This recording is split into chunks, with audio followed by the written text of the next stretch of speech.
Welcome, ladies and gentlemen, to VIS Professional League as we are underway here at the beginning of the year, but really this is the final winter season, and of course the winter season of 3v3 as we are kicking off what could be our last 3v3 tournament here on the premier VIS Pro League, and we're really excited to get into this. Joining me tonight, it is Denomine. Denomine back from Singapore. A heck of a trip coming all the way back. What an exciting time. I'd love to talk to you about that. But we're here now with a whole new season, a whole new update, and a whole bunch of teams looking to claim that VIS prize. Yeah, absolutely. And first up today is going to be Misfits, who did pick up the old Tilt Rehab. It looks like we're going to be having Ali Peterson, Jazzville, and Maokai today. Absolutely. Up against Reluctancy's Scorpio, Big Paws, and Libra. So Big Paws, obviously no stranger to the competitive scene, but again, Tilt Rehab, now Misfits, has had such a great performance in the past here in VIS. I think they're going to be a difficult team for pretty much anybody in this tournament to play off against. Absolutely, Denomine. Misfits has been kind of like, this roster of Misfits right now has been kind of up and down. They had a really strong Split 1 performance in Challengers last season. Split 2 was a little bit rough, and they're going up against some big names here. Big Paws, Libra, these are names that have been playing competitively for quite some time. We do see Skojin in there, a former professional player as well, but he is the sub. Not the main starter of this roster, but a 12 seed versus a 5th seed, Misfits really does have the edge here as far as overall skill. Let's see if they can put it together. I would say also Denomine, they really seem to have that edge with synergy because this roster has been playing together for quite some time. Unless if Maokai is a name change, which I don't believe it is, that is my one concern for tonight, is that they will not be playing with their starting player, and that, can at times, either it can be a benefit because maybe, there's not as much footage out there on the particular players, as well as it can be a hindrance as well, because you are going to lose some of that natural synergy that you have by playing with the same players consistently. Absolutely. Hey, before we get into this Denomine, I do just want to take a few seconds to talk about the schedule. Let's take a look at the overall schedule for this tournament. Week 1, we're starting off here. It's the round of 16. We'll be starting at 6 p.m. Pacific every single night for the next 4 nights. And we'll, of course, be streaming every single game here. We'll be playing 2 games per night. So every single game of every single match will be played and streamed live here on VIS League. So a little bit different format from maybe past seasons, but we really like to highlight and showcase all of these great teams. And so that's what we're going to be able to do for tonight. Of course, this week, these are the teams playing here in week 1, starting with Misfits and Reluctancy, and finishing off the night, Good Knights versus Rare Syndicate. The next match tonight, Denomine, it is actually an 8th seed versus a 9th seed. And that's a really close matchup, and so that could really go either way. Yeah, it definitely could, so we'll just have to see how that ends up going. And, again, these are going to be teams that are fairly evenly matched. Anybody in this tournament really has a fairly good chance of pulling on through for a overall tournament win, and if I do remember correctly, this is single elimination, correct? It is. It's single elimination.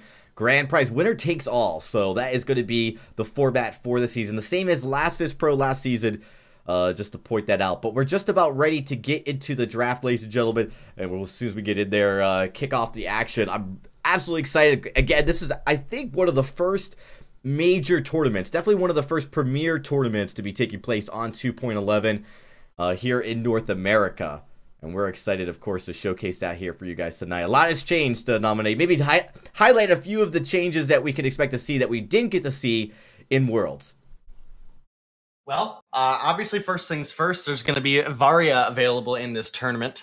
And, I'm really excited to see what teams like Nova and Tribe specifically can do just because of the caliber of these teams. Obviously, Tribe Gaming were just able to win first place at the Worlds tournament. They're very likely the favorite to win as long as they're playing with their starting lineup. And even if we get some ZLCR in there, maybe we'll get to see some Saw, and that's always pretty fun. So I'd really like to see what players like, for example, possibly Dienzio getting on this Varia, and how we can adapt the playstyle. She's a very strong hero. I'd actually be a little surprised if she makes it through the ban phase, but only time will tell.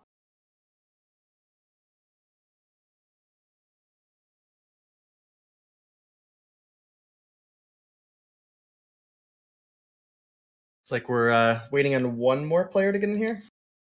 Yeah, we are. I did want to just quickly highlight, guys, that our player to watch, it is Big Paws. He has been the captain for Reluctancy for some time and is looking to come in here. Really, I think a lot of focus needs to be on him. When he plays well, he can be that crazy captain carry that we see from a lot of those traditional captains because he plays every single role so well. He brings a lot of knowledge to that role, Denomine. Yeah, absolutely. But, you know, again, that as well can have its ups and downs. You know, a lot of the VG8 teams that we see, at least, most of those players do stick to one particular role, and that really allows them to excel the most. As you mentioned, Big Paws does have experience in all the roles, and while that can give you a bit of clarity on what you need to expect from yourself as well as your team, it may also hinder a little bit the I guess I want to say level cap of performance that you're able to achieve when you may not always be practicing that same role. Absolutely. Well, hey, we're into the draft Denomine right off the bat. Black Feather ban. Now, this is dual band for dual global bans for both teams here to start off. Varia is the next one to go. Varia has been that really contested hero that we've seen all through this update. Yeah, very, very strong. There's a lot of control as well as movement in her kit, and it just makes it very easy to zone and control the opponents. So obviously we see here the Churn Walker is going to be the first pick here for the side of Misfits. This is a hero that over the past couple patches has had a really good impact, especially if you're able to pair him with targets that have high burst damage or even good AoE damage and help cluster up targets, spread the damage around those chains. Can be a very potent combination with heroes like Celeste. Absolutely. So it's going to be that Ringo pick. Now, Ringo has really seemed to come into the meta Denomine, and I've heard a lot of pros talk about how this Ringo building that new improved spell sword that has a lot more weapon damage, but also that cooldown has become very popular. But Ringo's still versatile to build a lot of different ways with that weapon power. Well, there's a lot of changes to specifically the energy regeneration items that can make Crystal Ringo or a Weapon Ringo viable. We know kind of in that early and mid-game phase, Ringo can struggle specifically with his energy management because of the cost of Twirling Silver, using the Achilles shot for that slow. Something like Halcyon Chargers can actually be picked up where he doesn't have to commit into a spell sword. He can go raw damage, pick up that Halcyon Chargers later in the game, and it's going to make that late game phase where Ringo is such an extreme single target duelist that he's able to eliminate somebody very, very quickly, going something like a Sorrow Blade, Breaking Point, Tornado, or Tyrant's Monocle, anything like that where he's able to focus on one target, ramp up his damage, or even just go full on burst like a Sorrow Blade, Tornado Trigger, Tyrant's Monocle, and just delete people. Yep, we're going to have that final ban. It is going to be Cruel taken off the board. Cruel and Lyra. And Arden's going to be picked here from Reluctancy. Reluctancy now picking up Arden. Arden's kind of fallen off from being that priority support. But with Lyra off, is that like talk a little bit about how Arden fits in 2.11 role? Because we have seen a lot of other supports really come in. And of course, Churn Walker's picked on the side of Misfits. How does Arden mesh up against that? Arden into Churnwalker can have a very interesting kind of play style, so you will obviously have that gauntlet as we get to the midpoint of the game, and that can it doesn't really counter the crowd control that the Churnwalker is able to provide, but can cancel off some of the aggression. For example, the Rona, you can possibly block out that into the fray, just as the Churnwalker was using Torment to get that last little bit of distance Rona would have needed. So if you play it correctly, there are circumstances where the Arden works very well. Specifically, the barrier that he gives his teammates in that speed boost is definitely very helpful, especially up against a Rona. So I think the Arden works better into the Rona than the Churnwalker, I would go to say. And it's going to help Ringo create a little bit of distance where Rona's not going to be as big of a threat. She's going to be a big threat regardless. Rona's a very strong hero for the past couple patches. Not a whole lot changed here. So I definitely expect to see this Rona being very, very aggressive, and Ringo's probably going to struggle a little bit with it, especially if that Ordain from Baptiste that was just picked up locks him down.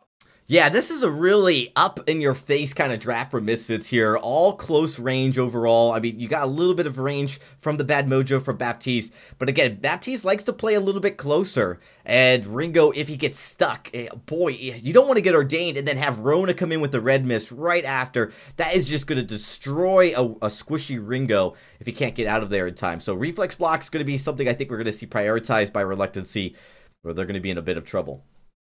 Yeah, absolutely. And now the Baptiste is very susceptible to the burst that the Ringo is able to put out. Most Baptistes are going to go very offense heavy and cooldown heavy in the early portion of the game, where Ringo is going to be doing the exact same. He's going to have a consistent damage range over the Baptiste, though. The Baptiste, those bad mojos, they can hit hard and they can hit AoE, but they do have a cooldown, whereas Ringo's basic attacks, if stutter stepping properly, can take a Baptiste out very quickly. I'd expect this Ringo to probably go down the Bonesaw route, specifically for this Rona, who's going to be very, very tanky and in your face. And that's going to be the real threat here. Baptiste is kind of like a second captain, in my opinion, in this sense, just because they're looking for that control and they're looking for Rona to be the hyper carry.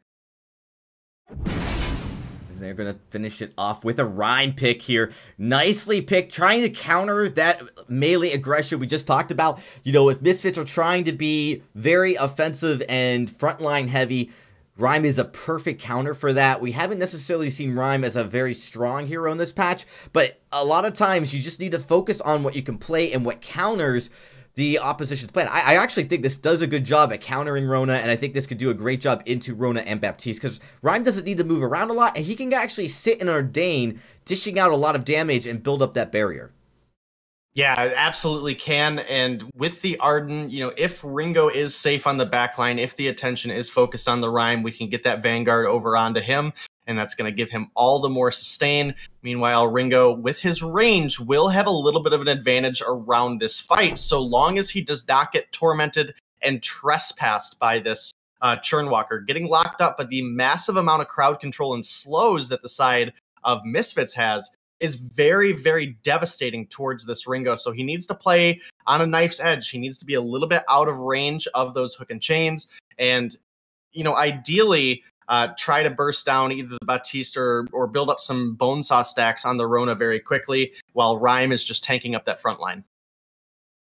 Well, we're about ready to jump into this match to nominate as we get into our first inaugurated match of the season.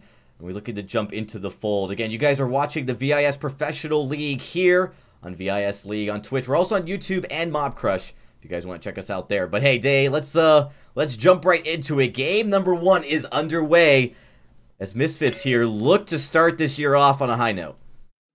Yeah, definitely looking to do so, as we see rotations haven't really changed a whole lot from the recent patches.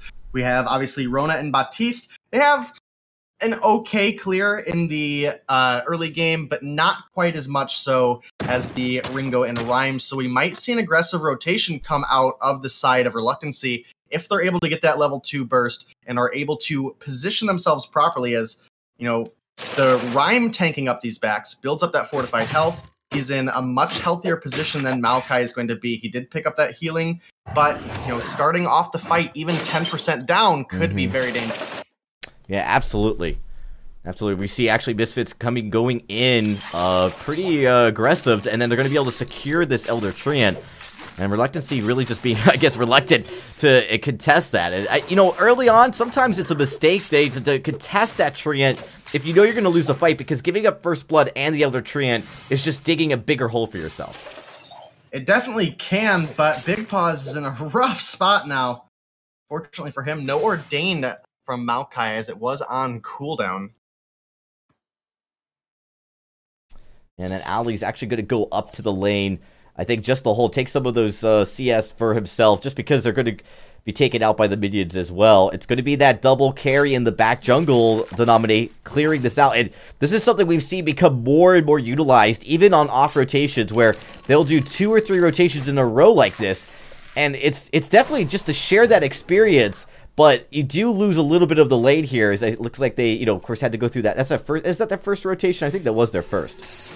Yeah, it was a very long rotation as Ringo is going to get stunned up, yanked back in there. Not really looking too hurt, though. Big Paws still recovering a little bit down there from that tussle in the jungle. But now it is going to be all three members of Misfits here in the lane as Big Paws takes a little bit more. Maokai doing a great job keeping up the pressure as Scorpio not able to rotate through the mustache bush. Now, it looks like Misfits try to get some of this jungle rotation if Batiste, nope, he's going to turn back, and now they may be in the bad spot. Reluctancy, they might be able to find a couple kills here. Ali Peterson's dropping very, very low. There's the Ordain. Ali Peterson is out of danger so far, trying to get that EU root down there from that Treant, and now, just like that, Misfits have bought time for Jazzville to regroup, and they have fended off that massive aggression that came out of Reluctancy there, and might even get a bit of jungle here as well. Actually, it looked like Big Paws stole that one, but Misfits, they're not done. They might be looking for a kill here. Libra, very low on energy, not really going to be able to be too aggressive here. He does have to be pretty careful, but he's got to pick up this Treant, top off his health, top up his energy a little bit, and should be able to return to the lane after he gets a shop in, as two Weapon Blades kind of weak at this point in the game. Yeah, I mean, that was kind of a misplay by Reluctancy. They had the edge of the jungle. I think actually Misfits were kind of caught in a bad position. Rona was not rotated over to the enemy side of the jungle, and you had both Ali Peterson and you had Maokai down there. They could have probably tried to get more damage. Instead, I think it took a little bit too long. And then by the time we did see Jazzville come over, and now I think Misfits with Rona, even in the early game, they're going to have that strength they need to be able to deal with the fight. They actually split Reluctancy, and of course you saw Scorpio. He just won in farm. And he made the right call, but they did, I think, early on, maybe not play as aggressively. Big Paws, I did see him get that Elder Tree, or not the Elder, but the mid Treant camp away from Misfits. So Misfits didn't really get a lot of gold from that rotation. And Reluctancy kind of avoided, I think it was like a little bit of a bullet there, because they really allowed Misfits to stay in their jungle too long. Yeah, I absolutely have to agree with you. And now, with the lane pushed, it's going to be Libra taking another opportunity to recall. It has picked up that Spell Blade, Spell Sword that we had talked about a little bit earlier, so we'll have to see if that ends up working out for him in the end. Jazzville on a Rona, obviously going to be going for that Serpent's Mask, looking for that massive amount of sustain that a Rona can have.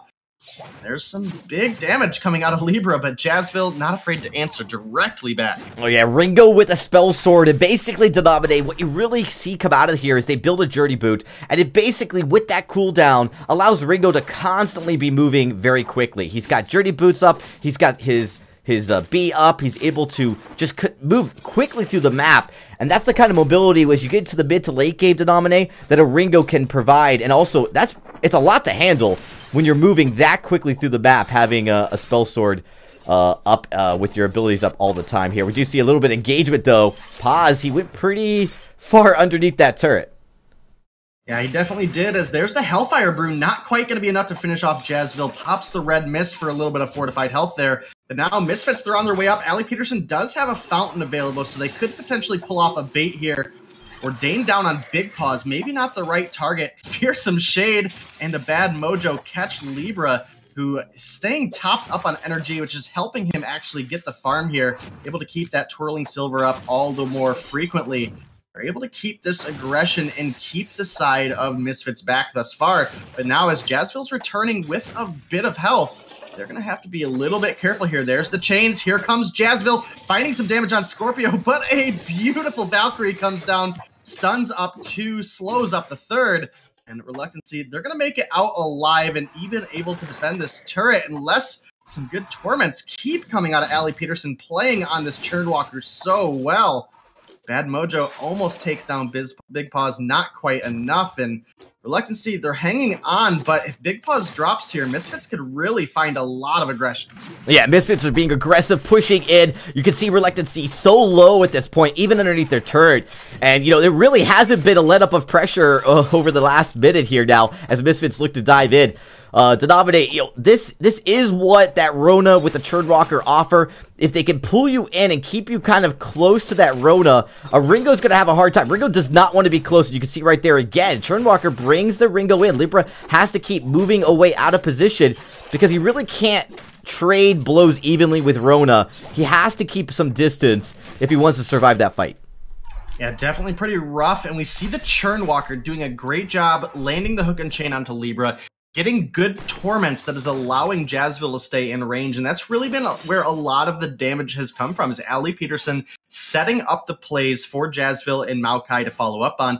Maokai has gone with the clockwork first, so looking to just be able to spam out that crowd control as much as frequently, as opposed to going for the raw damage of going with the Shatterglass first item. It's a Dragon's Eye picked up by Scorpio, and Rhyme able to stay in combat for a long time. This item does make a lot of sense, and now Libra, he's looking to go into some critical here. Yeah, going in. We do have a 2v2 matchup here. Libra does rotate back up to lane, though.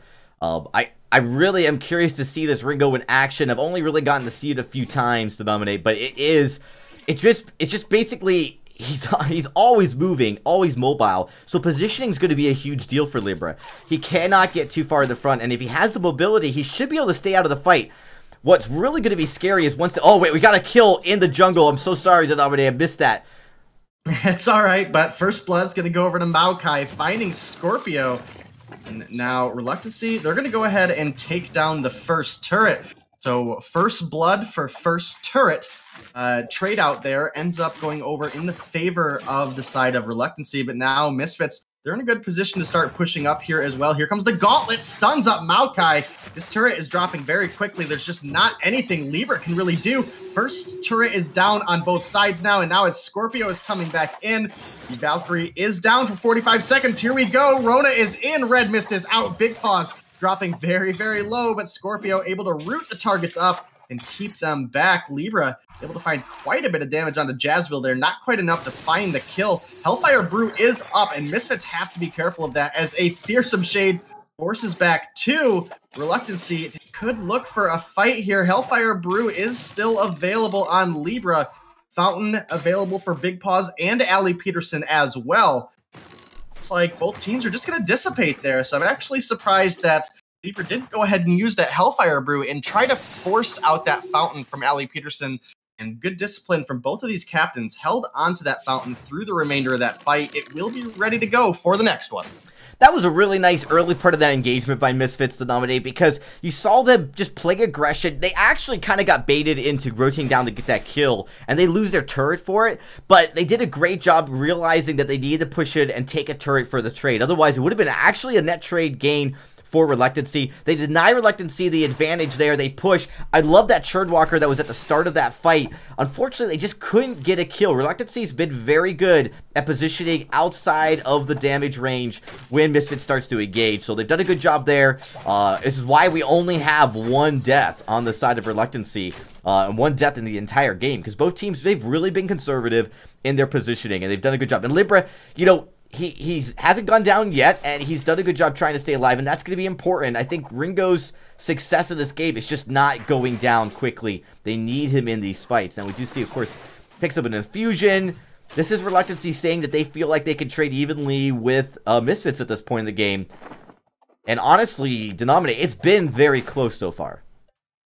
Yeah, it absolutely has been close. It's been on a knife's edge every single fight. All members of both teams are getting very, very low. Nobody really able to just find those final little touches in these games, though.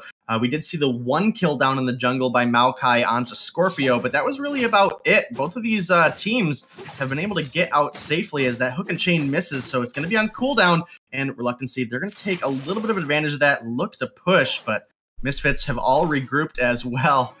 This team's playing super cautious on both sides. And Libra is going to need to start working into some of that Pierce. Jazzville is going towards that Metal Jacket as well as Maokai. And we have an Atlas Pauldron complete on Ali Peterson. So Pierce is definitely going to be necessary, or Armor Breaker is going to be very necessary for Libra here. There's the Piercing Spear as we speak of it. And now this fight looking like it might be getting ready to break out here. Ali Peterson taking quite a bit of damage on the front line. Big Paws takes a little bit as well, but Ali Peterson a little worse for the wear, clearing out some vision. Ordain is down onto Big Paws. Reflex block on the Hellfire Brew. There's the Fearsome Shade, not quite going to land. Big Paws dangerously low. There's the Gauntlet. Fountain is still being held as Jazzville's taking a massive amount of damage from this Ringo as well. A beautiful Atlas Pauldron landing onto Libra, though, might just be what it takes to get through the fight. There it is. There's the second kill now going on over to Jazzville. Gonna have to run from Scorpio here, but distance has been created. Can they find the kill? Scorpio is incredibly low, but surviving so long. There's another kill going over to Misfits, putting 3-0 up on the board. First turret taken for each team, but first gold mine now going to go over to the side of Misfits. Oh, what a great engagement. Misfits played that fight to their strength here. They needed the fight to go long between Rona and Churnwalker. They also did a good job at baiting out that reflex block. Libra had to use his reflex block early to dodge out some damage, and he didn't have it for that last Ordain. And of course, you saw Jazzville, as soon as he saw that happen, the Ordain went down, he went in with the res mist, was able to lock him up. But we got another fight here, Denamine. Yeah, we definitely do have one quickly breaking out. Jazzville dropped low, but not before he's able to find Libra. That's a 4th kill now going on the board for Misfits, as we have Atlas Pauldrons getting completed across the board almost. Ali Peterson and Jazzville both have theirs, and it's going to be very important for Libra to block out those Atlas Pauldrons, and it's kind of a rough spot to be because there's also a large amount of crowd control you have to be worried about, and this is kind of one of those... you know, you only have one reflex block and one crucible situation where there's, 60 things that you need to block. So definitely a dangerous spot for this Ringo to be in. And with the amount of crowd control that's been in the meta, that's what's really been one of the things that's driven Ringo out. He doesn't have any movement abilities other than the speed boost from Twirling Silver. It makes him very difficult to get out of the range of some of those close range activatables. Yeah, I think we might be seeing a case where a double Crucible on this team would be highly justifiable. I mean, you're talking about all that crowd control. Sometimes when you look at Rhyme, I mean, he's got enough defense and the fortified health, building extra health, it wouldn't hurt him whatsoever, and he could probably afford to, because you do need that extra reflex block on the team. And I'm not sure if it'd be smart for Ringo to have it. He kind of needs to deal with that burst damage, so he may go with an Aegis instead, but... at least another Crucible on this team would, I think, make a lot of sense to nominate. Misfits has been playing their advantage, though, for these last 2 team fights. They realized that if the fight goes long, if they can bait out some of those reflex blocks, we did see a good job at the beginning of that one fight where Libro used the Hellfire Brew to bait out a reflex block on actually Jazzville. But unfortunately, there's just more crowd control on the side of Misfits right now than there is on the side of Reluctancy. So it means that reflex blocks are just so much more valuable for Reluctancy. If they misuse that, they are going to start losing this fight. So I have to imagine another Crucible is in the works pretty soon. Yeah, definitely got to do something to watch out for that Atlas Pauldron. If Ringo gets his attack slowed, it's almost always going to be a fight going over to the side of Misfits, despite Ali Peterson taking quite a bit here. Bad Mojo over the wall is going to clip Libra, and there's the Fearsome Shade and Ordained out onto Big Paws. He's stunned up. There comes the Healing Flask there, cracking on the board now. 15 minutes. Losing a fight at this point would be terrible for these teams. Great use of the reflex block there out of Ali Peterson. Going to block out that Hellfire Brew and the Gauntlet Stun onto the entire team. That's a lot of bang for your buck on that activation, blocking out all that damage and stun that would have came through from the side of Reluctancy. So Misfits, they're only sitting up 1K, but knowing that everything was just burned by the side of Reluctancy, they're looking to just start up this Kraken and potentially force a fight out. Big Paws does have his fountain available. That's the only real thing they saved that's going to be helpful to them. But now, Reluctancy, can you make this steal? Can you pick up this fight? Because if Misfits get this Kraken, they might just be able to win the game. Oh, they're definitely trying. It's contested here. The last fight was a huge win for Misfits, but there's that Churnwalker ultimate. Out quickly there. There's another block. Ali Peterson taking a bunch of damage from Libra here. One hit away. There's the fountain at the last second. Ali Peterson's going to live, but Big Paws will not. And now Libra, you might just be the next to go down. Up, turning the damage around onto Jazzville. But both members of Reluctancy very low here. They have to be cautious. One good stun or pull coming out of Ali Peterson could spell the end of Libra, as well as possibly Scorpio, as well as Misfits. They're starting up this Kraken again. Very low on health here. Risky call. But with the regeneration and sustain that they have, they might just be able to do it. Here comes the Hellfire Brew out of Libra. It's going to land onto Ali Peterson. Not quite enough. There's the Trespass, the stun. Libra is down. Can they find Scorpio as well? The block going to help keep him alive. Jazzville, can you do it? Not quite an ace, but it is going to be enough to pick up all 3 kills at some point, as well as there's the Kraken. That's going to top off all the health bars and energy bars of Misfits, and they're going to look to be quite a destructive force onto this Reluctancy base. Yeah, what an unfortunate turn for Reluctancy. Like you said, it all started where they burned all that ultimates, all of that power right on one reflex block on one player, and immediately it just seemed like Misfits knew that they had the advantage, and they've been able to play it since that fight. It was a very close game, but now it's starting to look like Misfits have opened this up a little bit here. They're starting to be able to push with a Kraken, with an advantage, about 2,000 advantage in gold. They've also been playing more aggressive, and you're seeing it right here as well. Unfortunately, the Ringo has not been able to get the damage off that he needs, and just like this, wow, Fearsome Shade going in. There's a Churnwalker ult. There's another ult. Gauntlet is going to come out, but it's blocked out. Yeah, it definitely is. Both teams have to play this super cautiously here. Allie Peterson was dropped very low. Did have to Fountain and Crucible herself. Kraken is now dropping very low. I think they should at least get the choke point turret here, if not more. Fearsome Shade is going to force Big Paws back, but they do have the safety of their base here. They can go back, top off on health and energy, then look to chase down the side of Misfits. Kraken is down. Gonna just clear out a couple minions there. So overall, I have to say, Misfits, they've been playing very well. They've been able to find executions onto Libra. They've been able to bait out that reflex block very early on. They're able to land the Atlas Pauldrons almost consistently onto him, and that's really given them such a pushing force, even though they do suffer a little bit of a range disadvantage. Yeah, and a lot of this is starting to turn on the sustain that you're going to see coming out of Misfits. The Baptiste is going to have a fair amount of sustain, and then, of course, that Serpent's Mask on the Rona. And I don't know if you've been keeping an eye, the new VG Pro does such a good job, VGPro.gg, at showing you heals. Serpent's Mask does an enormous amount of heal on its respective carry. And with Rona having that Serpent's Mask, having a lot of defense, surviving in these fights, is able to heal up substantially, able to get back into this fight. If the fights go long, it's Misfits' game to win. And that is something that I just don't think Reluctancies can handle now. They don't have enough burst. They do have a composition that also kind of relies on these fights going a long time. And I think the Rhyme is a good pick into that Rona. But unfortunately, the crowd control from Churnwalker and from Baptiste have just been too much for them to handle. Yeah, it definitely has been, and one of the huge things that's been adding to just how painful it is for Libra to play on this Ringo right now is the Shiver Steel picked up by Jazzville. The ability to get in and constantly slow this Ringo, keep him in range of the foe splitters and of the Red Mist has been absolutely huge for Jazzville. He's been playing it so well. I mean, as we see the scoreboard right now, 7-0, the early portion of this game was very even. These last couple fights, Reluctancy have been putting up a good fight, but it just hasn't been enough to close anything out. And now Libra, rough spot here, has the build to get the damage down. There's the block on the Trespass. Libra, can you get out of here? There's an Atlas Pauldron, Fearsome Shade. I think this one might just be over for the little Ringo here. Oh, beautiful gauntlet coming out of Boz. Might just save his life. Here comes Rona, though, looking for more.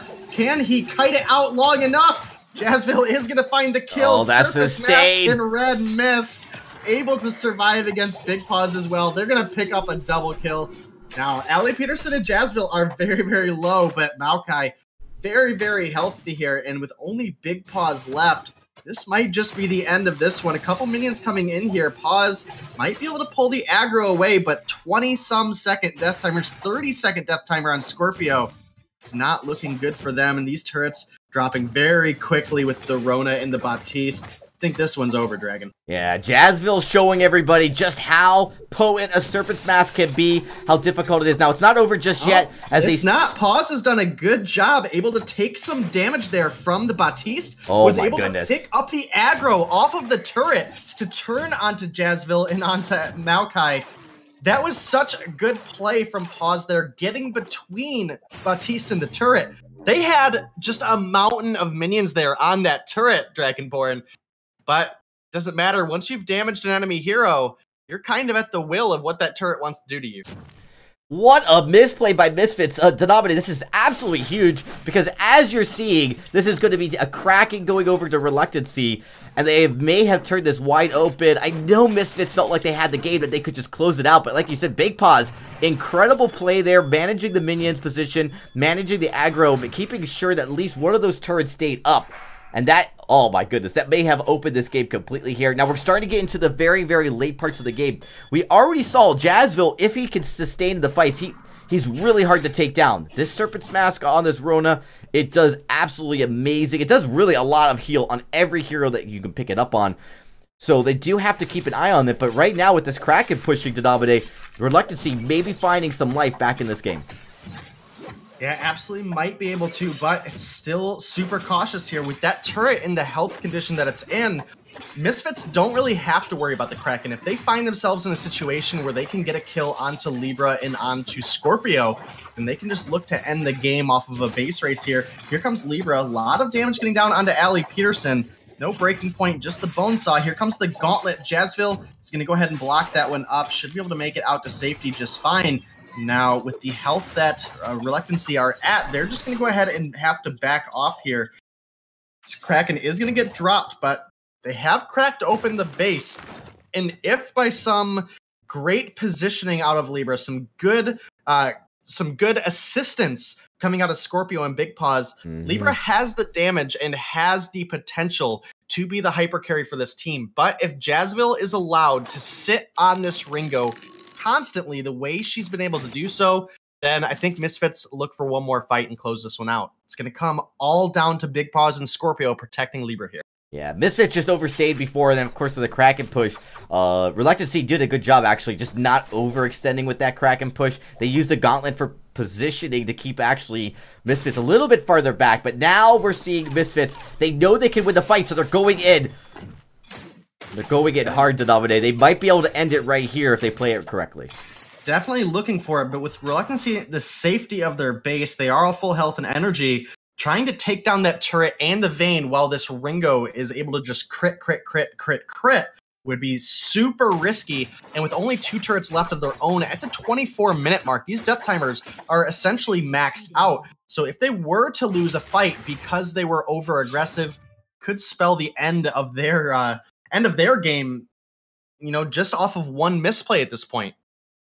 It could be. It's starting to get even again to nominate. But gold has come back a little bit. It was a couple thousand. Now it's only down to 1,000 lead for Misfits. But when we get into the 40K gold at this point in the game, it really doesn't make a huge difference. And Misfits have to be super careful. We are starting to see those Aegis built. Now there's a was it a 10-second reduction on that reflex block cooldown. So those reflex blocks will be up a little bit faster. And we see them going right into the fight. Very aggressive, but they don't get onto Libra. No, they don't, but here comes Jazzville. There it is now, the attack slow onto Libra. He might just drop. There's a Crucible and a Fountain, but the Ordained gonna come through. There's a kill onto the Ringo, and I don't think Scorpio has what it takes to finish this one off. I think Jazzville and Maokai finished this. That might look for the win here again. If the Ringo drops, there's just nothing this Rhyme is going to be able to do against the sustain and burst damage that come from this Misfits composition. Rona able to sit in Rhyme's face, able to build up those breaking point stacks and sustain. And then Maokai obviously able to rein in those bad mojos consistently has been so crazy. Oh, dang. There's nothing he can do because when he blocks one Atlas, there's 2 more Atlases coming right behind it. You saw it right there. 3 Atlases on the team, all focused on the Ringo. That was their priority for this entire game. You see, here's Big Paws there in the middle. One last-ditch effort, but, I mean, that was huge factor in this game. Absolutely. Misfits, they deserve the win. But they really played with fire here. They had to put everything they can on making sure they took out Libra. Libra did a fantastic job. Big Paws almost saves them the game. It was very, very close to dominate. But at the end of the day, that sustain that comes from Baptista Rhoda really did out-sustain both the Ringo and the Rhyme. Rhyme did not have the same level of sustain in this game because of that. Serpent's Mask, a really big item I've noticed personally coming into Update 2.11. Yeah, absolutely, and obviously with the changes to the energy and the cooldown, Maokai didn't have to go with an Echo. He was just able to go with that Clockwork and with the Halcyon Chargers, and was really able to just lock down this Ringo over and over again because the cooldown was so low on the Fearsome Shade and so low on the Ordained as well. So really well played by both of these teams, but in the end, it was Misfits taking it home. Yeah, it was. Right there at the end, had to block out one of those Atlases and trying to block out some of that crowd control. Only able to get a few off, and then, you know, unfortunately, another Atlas followed up right after it. The Gauntlet wasn't good enough to protect that Ringo in that last fight, and he ended up, as soon as Ringo went down, that was it. Scorpio was not able to do enough in this game. Not enough sustain, not enough damage to make the difference they needed. So when Ringo out, The game, unfortunately, was lost. Big Paws tried his best. Double gauntlet there at the end to try to just keep Libra alive, but it was not enough. And just like that, we're going to be moving on to game number 2. This is a best-of-3 series, but it is single elimination. So we'll be getting into the next match here in just a few seconds. We're going to take a quick break, everybody, but when we come back, game number 2 between Misfits and Reluctancy will begin.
Ben, Sam, and Ken are on separate journeys to defeat the menacing Vile Dragon.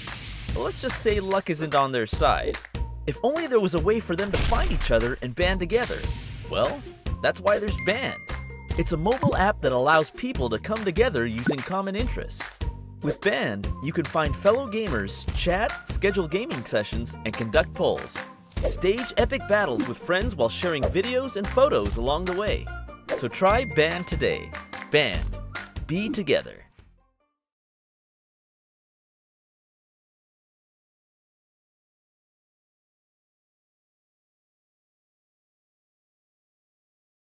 Hey everybody, welcome back here at VISPRO as we get ready for game number 2. You guys are watching Misfits versus Reluctancy, and we are just about ready to jump into this game to dominate. But let's quickly talk about the game we just witnessed.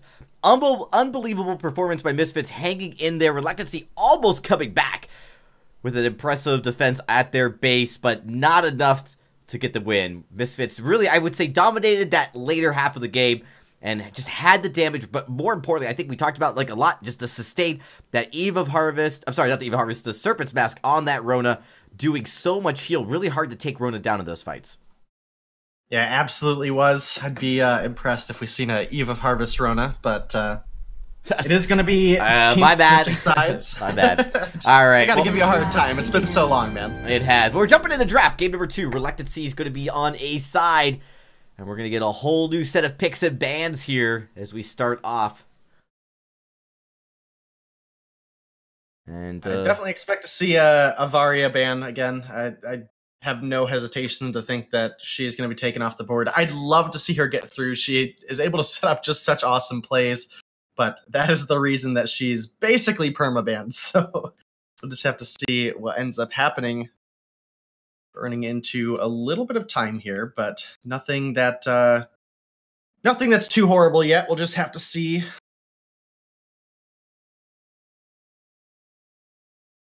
We'll have to see, indeed. It's taking a little bit of time here for this first ban. Reluctancy going to ban Sky. This is surprising. Sky has, I've heard, come into the mid a little bit. Big Paws is actually really good on Sky, but Reluctancy's taking Sky away. So obviously, Paws is going to maintain that position as support here, I think, for this series. Varia is going to be the next ban coming out here, but that does give Blackfeather over to the side of Reluctancy. Yeah, definitely does. And Blackfeather can be a huge threat, especially when you allow him to get into the late game. So we'll have to see what these teams are able to pull together to try to counter this. We could obviously go with something bruisey like a Glaive, who has fallen off a little bit in the past couple patches, but maybe has a little bit of life brought back to him here in 2.11. Used to be pretty good at dealing with the Blackfeather. Some other good choices would be going into something like the Rona is also a very good counter to the Blackfeather. But that Blackfeather can also be flexed down into the jungle in that crystal position. Yeah, Lyra is going to be the next pickup here, which I think is a solid support pick. Just the amount of heal Lyra does is really substantial, and you guys can see that just going to VG Pro GG's stats. I've been looking at healing done, Denominate. I don't know if you focused on it, but there are just two things I've noticed. Lyra just does an insane amount of heal, and so does Serpent's Mask. Yeah, it definitely does, and you know, that Poison Shiv potential to come out from Blackfeather is still here, and that's something we do have to be concerned about. The Churnwalker is going to get taken off the table, so that's going to be important as we look forward. But it's maybe not that hero that's, if this person gets this pick, they're going to just win the game. So this is a really smart band coming out of the A side here, though. Reluctancy, they have the Blackfeather. We talked about the Rona being a good counter, and we're just going to have to, you know, go ahead and take that one off is what they're going with. And now maybe this is Misfits saying we can play the Ringo better. Maybe. Ringo has been a pick, I would say, that is becoming a priority lane pick for a lot of teams.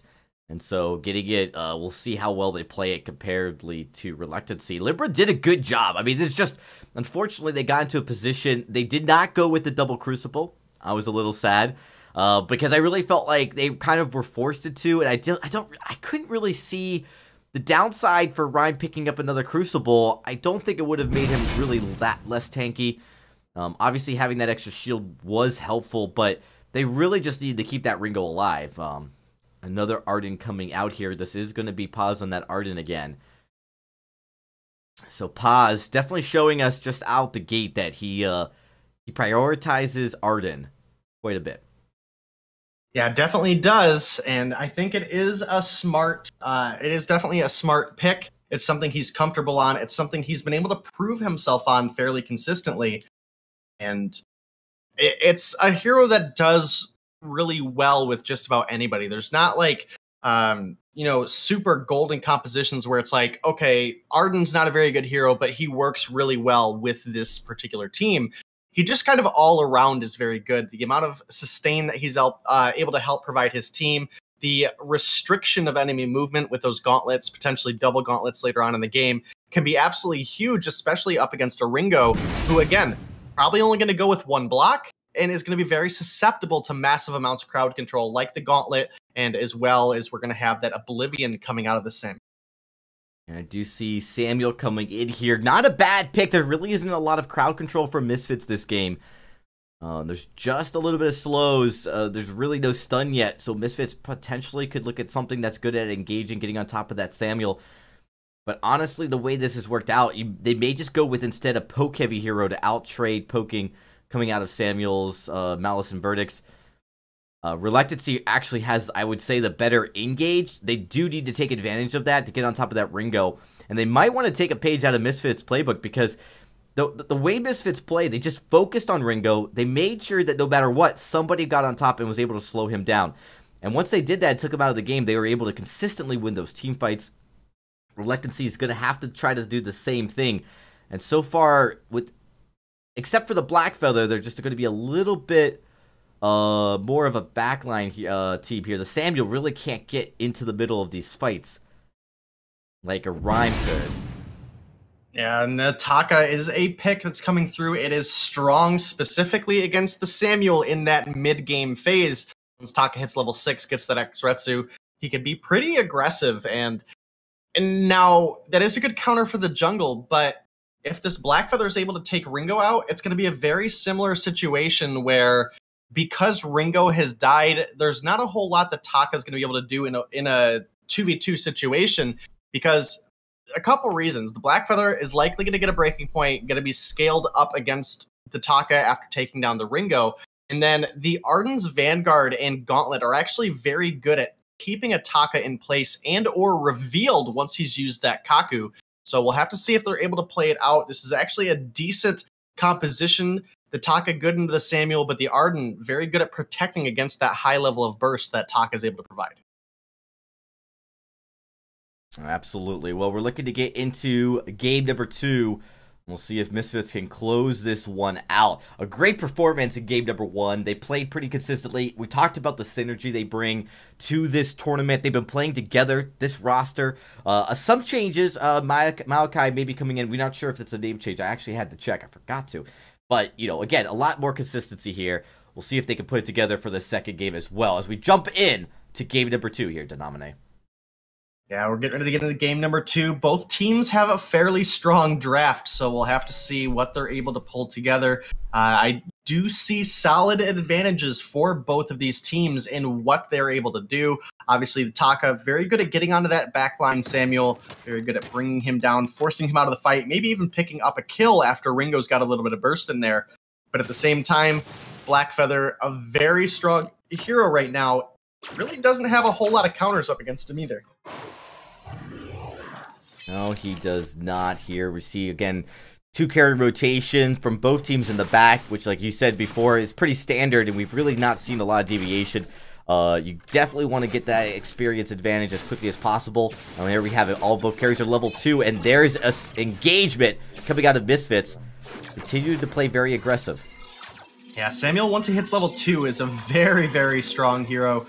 And, you know, really changes the way he can be played. But here comes Taka. Is he going to be able to find anything? There's an Kaiten. That's going to be a dropped big pause there.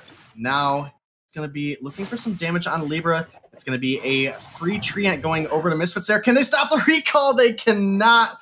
Maokai runs right past Libra recalling there in the bush. Might be able to get a little bit of jungle here if he plays it right, but instead sees Libra and Big Paws coming down. Going to go ahead and just complete that recall. Looks like we might be getting a Crystal Taka here in the jungle. Nice job by Misfits not overstaying. Early game, you could really get caught out there and overstay your welcome, which happens all too often. Misfits do the right thing, getting a kill, so they get a little bit of that gold from the first blood, a little bit of that farm, and now they're just going to move into their respective positions here. As we see, again, Jazzville looking to showcase his take on the Ringo. I do still expect that cooldown Ringo to come out here. But Jazzville, oh, he got caught out. Oh, Jazzville gets caught out with an ambush from Reluctancy. And that's going to be a kill returning into their favor. And taking down this Ringo early is really good for the side of Reluctancy. If they can deny any CS off of this Ringo that they can, it's going to make it so much easier for Libra in the late game. As well as Scorpio, once they get down the Ringo, they can turn their attention onto the Taka. There's a lot of skill shots available to them and or AoE. They can reveal this Taka fairly easily, and that can be a useful tool and kind of take away from what this Taka is able to really do. Yeah, definitely going to see Big Paws have to prioritize vision as we see him right there. Just keeping an eye on the Taka. Great job. Now they're going to be able to come in here, try to stop this take on the Treant, and they do. They pick it up here. Malachi now has to get out. Takes a lot of damage. You got Ali Pearson on this heal. Might be able to find a kill here, though. Maokai doesn't quite have the Kaku yet. Here comes Samuel. Oh, One Malice and Verdict is going to do it. There's another kill going over to Reluctancy. Ooh, and then Ali Peterson might not be able to get away from this Blackfeather. Should be all right. Scout Trap going to help force off the aggression there. Obviously, Ali Peterson on the Lyra, going to be able to heal herself up pretty easily. And the amount of damage that came out of Jazzville pretty quickly there. The obviously, the Feint of Heart and the On Point were already used by Libra, so wasn't able to use those to try to slow down the Ringo or gap close to the Ringo.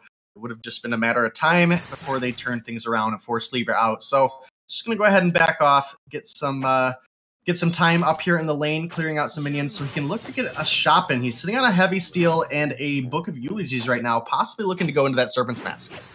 Yeah, and then Reluctancy really start to pull this game in. They have taken a slight lead. We did see them in game number 1 take a gold lead at some point, but here now just a little bit better with those kills. They didn't really have any kills in the first 10 minutes of game number 1. Now they've got 2 to their name and a kill advantage over Misfits. Yeah, they definitely do. This is still anyone's game. I do really like both of these compositions. They have some really interesting interactions with each other as far as, you know, if who dies first, how easy is it to swing the rest of the fight in your favor. But now it looks like Reluctancy looking for another gank here, not able to find it. Jazzville going to boots out of dodge there. gone the Spell Sword first, as did Reluctancy last game, and now with Ali Peterson joining Jazzville in the lane, Imperial Sigil going to go ahead and heal him up to full. Going to return a little bit of poke onto Scorpio, bringing him down almost to half. Yeah, this gank not as successful as the first one, not able to get nearly as much damage. I think Jazzville going to be a little bit aware of that. He's got the boots, he had to use them, he's got that Spell Sword, so there's some cooldown that's going to be applied to his abilities. He's going to give him a little bit more mobility, and that's the name of the game for this Ringo. And as we get later and later into the game, that's exactly what Ringo needs to do, is just stay mobile constantly and be a very hard target to lock down. But it's definitely been here comes Taka. There's the X Retsu in. A lot of damage onto Libra, dropping very quickly. Fountain has been used. Big Paws does not have a Vanguard. That's going to be a kill answered back by Misfits. Get half of Big Paw's health down, and now there's Maokai finding a bit of damage onto Scorpio. Hellfire Brew going to come through as well. And now that DOT damage coming out of Maokai and Jazzville, dropping Scorpio very, very low. Here's the healing flask. Big Paws actually almost drops as well. Yeah, he almost goes down. But they defended the turret, and that's really the important part for them. Yeah, Scorpio, he heals up so quickly, and he doesn't even have an Eve yet. And that is the advantage, the sustain you get from having the Samuel. But he is going to be more poke heavy, so he can't get on top of the Ringo necessarily as easy. You're going to see Taka come in. He goes for Scorpio, almost went for Libra there first. Almost was able to get it. Maokai not quite able to finish off the kill. There's a flare coming out of Lyra, hoping to spot out that low health target. Taka's in onto Big Paws, turns his attention onto Libra. Can they find this turret? They have a couple minions here, but looks like they're just going to go ahead and take away some of this jungle CS here. Maokai pretty low on energy, does have to be cautious here, as now Libra's coming down. Can they find the kill? There's Kaku. And, oh, the gauntlet just misses, and Maokai is going to make it out alive just by the couple hairs on his tail there. But you know, he gets out, and they are able to take away that CS. Big Paws tried to come in there clutch with a big play, just a few inches too short. Not able to catch up Maokai getting away here. Taka is so slippery, and even in a game, even in this 3v3 map where we've seen like vision is just everywhere, you could do a good job. These good Taka players, they just know how to sidestep around it. They know how to navigate and position. And just like that, jumping onto the Samuel. Hellfire Brew comes out too. Brew, it might be enough. There's the burning damage off the back of it. I think Scorpio is down. The healing flask is not ready. There's a fountain coming out of Big Paws, able to keep him alive. Maokai was dropped during that tussle there, and now they might be able to find a little bit of damage here, but they do have to be cautious. Jazzville is building up a bit of damage. Obviously, the buffs to the Spell Sword, as well as having that critical damage in his pocket, able to clear out those minions pretty quickly. And Reluctancy, they find a kill, but they don't find much else off of that. So crazy engagement coming there out of those two. And now, because Jazzville has recalled Reluctancy, they might be able to find some good damage. Maokai is coming in. Jazzville's coming in. There's the X Retsu. A lot of damage down onto Scorpio. There is no fountain available, but there was a flask this time around. It's going to help keep him alive, and they're going to make it out. They don't get the turret, but they don't lose any lives. Now, they do have to be careful. Libra's here alone in lane with all three members of Misfits looking to push this wave up. And he doesn't have quite the clear that Ringo does. Here comes the Taka. There's the X Retsu. Gauntlet is down. He's going to force Maokai back. And now both turrets sitting around a half. Scorpio, having recalled, has topped off his health. Obviously, Dragon's Eye complete. And that's a huge power spike here for the Syndicate. Yeah, all of this happening. Ali Pearson doesn't have a fountain just yet. He goes for that Crucible first. This is something we see Lyra's do. They've got that heal from the Sigil, so sometimes they'll just put a lot of items into health, like a Crucible, get that block, and still have a lot of heal coming out from Lyra's Sigil. And, you know, it's not a bad play, finally picking up the fountain there, but it does mean that just in those fights, we did see Misfits a little bit behind in the sustain department. Now with that fountain, things could be a lot closer in these fights. It could go the other way. Big Paw's not able to get that kill. Oh, we might have another one breaking out. We got some damage down onto Libra. Here comes the Hellfire Brew, but a Vanguard is going to help keep him alive. Big Paw's obviously not wanting to burn that fountain. Libra has also dropped away that healing flask, so he does have to be a little bit cautious because he doesn't have that additional barrier and health regeneration to counter the massive amount of damage over time that the Hellfire Brew, as well as the X Retsu, can provide. Aftershock complete on Maokai, and Tyrant's Monocle now picked up for Jazzville as well. There's a lot of damage coming out of all of these players, and Jazzville working into that Bonesaw, knowing that he has to take Libra down. Same situation as last game, though. There's two Atlas Pauldrons built here already in the mid-game, and that can make it very difficult for this Ringo, especially if Blackfeather's able to get onto him and build up some stacks and come through that strong execute damage. Yeah, they just got to keep an eye. This Taka has been able to get into the back line. Typically, Taka's two of the 3 times he's gotten onto the front back line of the side of Reluctancy, he's really taken a lot of damage for his trouble. This time he's going instead for the turret, going to get that objective gold and that damage, and get so far out safely. Has to be careful. Blackfeather, oh, he's got his number. Yeah, looked like it, but Maokai's able to get out. Will they be able to find the turret off the back of this, though? Here comes the Hellfire Brew. It's on to Libra. Not going to do a whole lot, but definitely going to start to add up a little bit of damage and a couple health. We've seen plenty of times where someone will make it away on just a sliver of health. Those couple hits from that Hellfire Brew could be the choice of life and death here. Libra taking a lot of damage. The X-Retsu comes in. Here comes the Gauntlet, but it looks like Libra was forced out. Big Paws does have the Fountain available. He might have to use it on himself, though. He does. Oh, he does have to use it, but they get out alive. First turret was dropped, though. Misfits taking that advantage as Maokai not letting up on the aggression and doesn't even have to pay for it with his life. Yeah, Big Paws had to burn so much there, and that was unfortunate for Reluctancy. We did see Maokai jump into that fight. I think he thought once he saw that Fountain and Crucible go down, he could get something off of it. There's no turret right in that region now to kind of like be a defense mechanism for Reluctancy, but unfortunately Arden still does so much defense with that barrier, with that Vanguard, and he was able to keep Libra pretty much, or sorry, it was Scorpio, the Samuel, healed up there. In fact, Taka's been very susceptible for this damage. You see no defense built just yet. So Maokai, if he goes in and does damage, he has to get out so quickly or else he's going to be deleted in return. Yeah, absolutely. And these fights have been very back and forth and very even. And despite a turret advantage, the gold is very even as well. And that's because of the good rotations that Reluctancy were able to make very early on, as well as just a couple extra CS coming out of Samuel. Pretty quick at stealing away or securing CS at least. And they are going to be looking for their next fight. Eve of Harvest is complete. It's going to allow Scorpio to heal up a little bit during the fights and definitely can make a huge impact. But Jazzville, double level 11 infusion as well as a Bonesaw. And now he can start to be a huge damage threat onto Libra. But again, you just got to watch out for those Atlas Pauldrons. Libra has a level 10 infusion of his own ready to go as well. As all of these members of both teams are coming up here in the lane looking for a fight. Maokai is in. Going to take a little bit of return damage as well. Samuel going to start to heal up off of these Malice and Verdicts as well as the Corrupt Genius, but here comes the Hellfire Brew to answer back. It's on to Libra. There's the Crucible to block it out. Maokai going to use his chitin over that on point. Now he's going to use it over the Gauntlet wall as well. This Taka has been playing so absolutely excellent, and now Libra finding a lot of damage in his face coming out of Jazzville. They're going to pick up a third kill. 3-3. Here comes Maokai on this Taka looking to chase down Scorpio.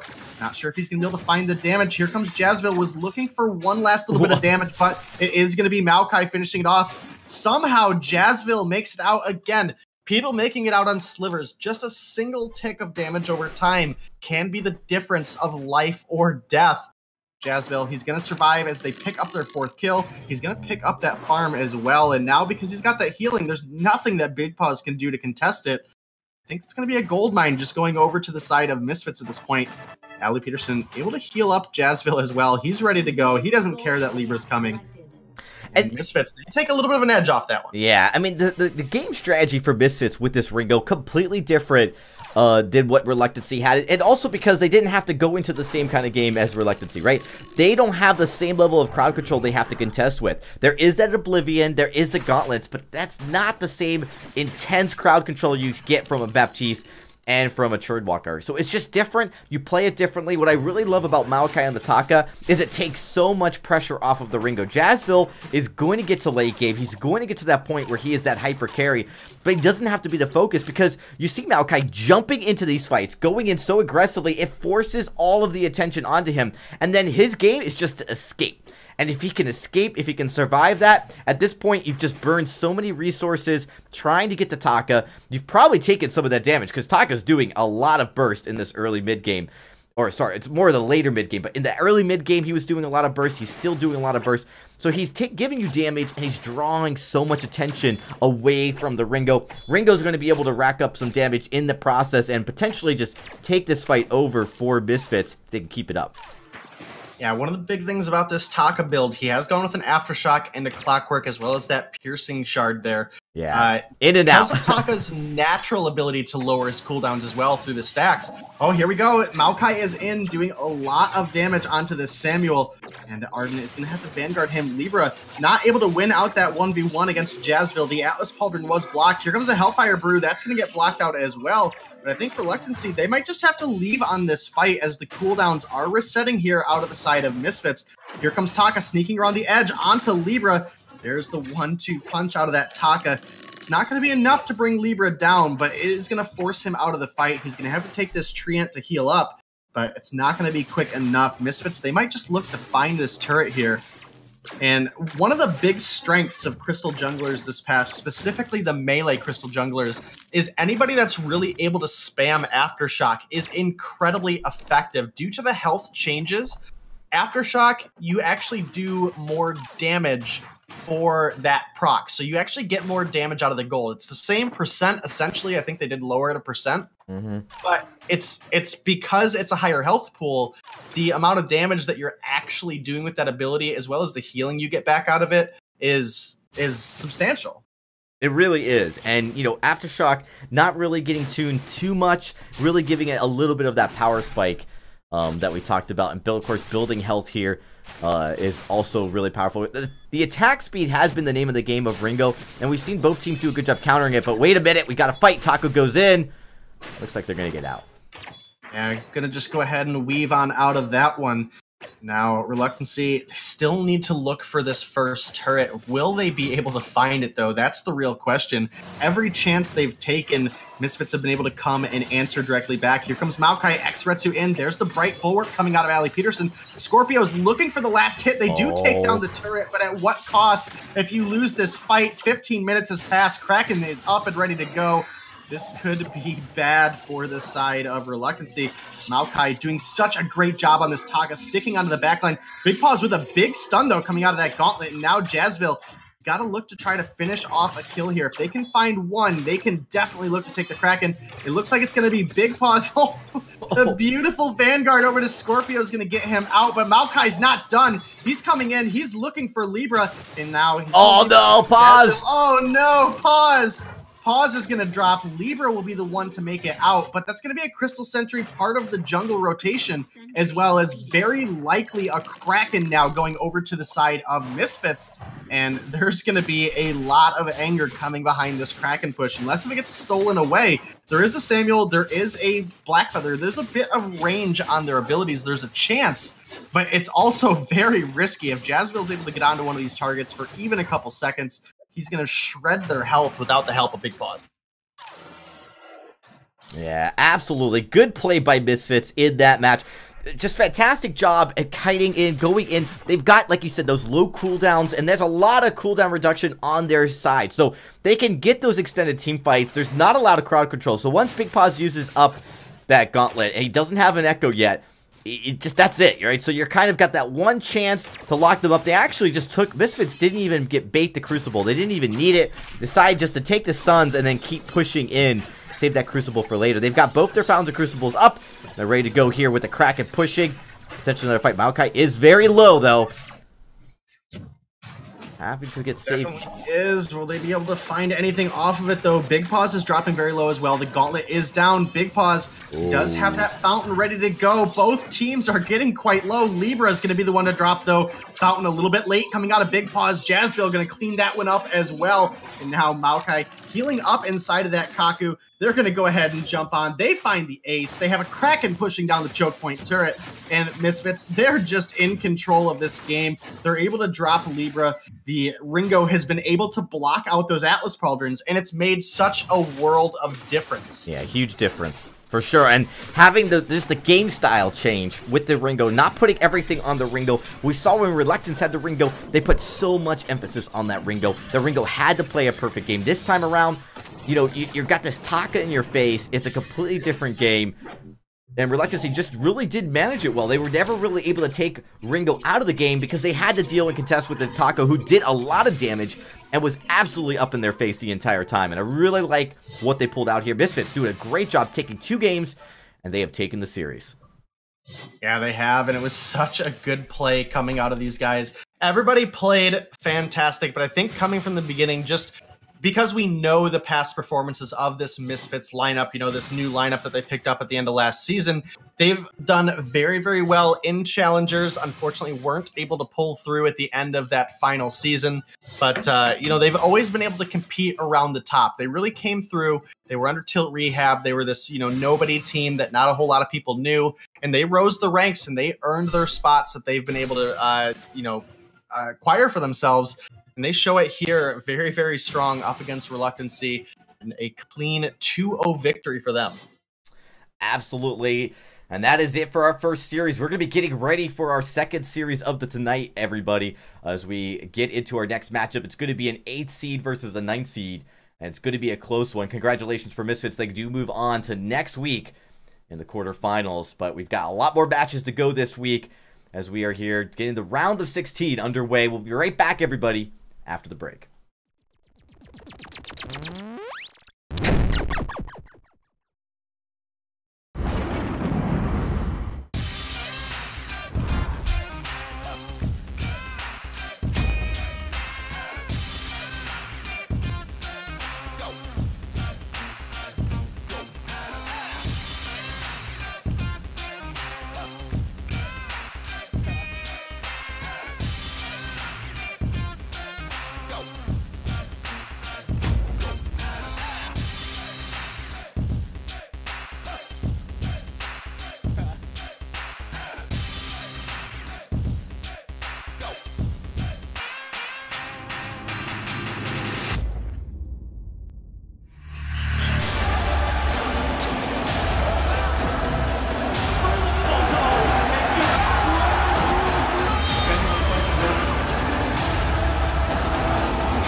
Ben, Sam, and Ken are on separate journeys to defeat the menacing Vile Dragon.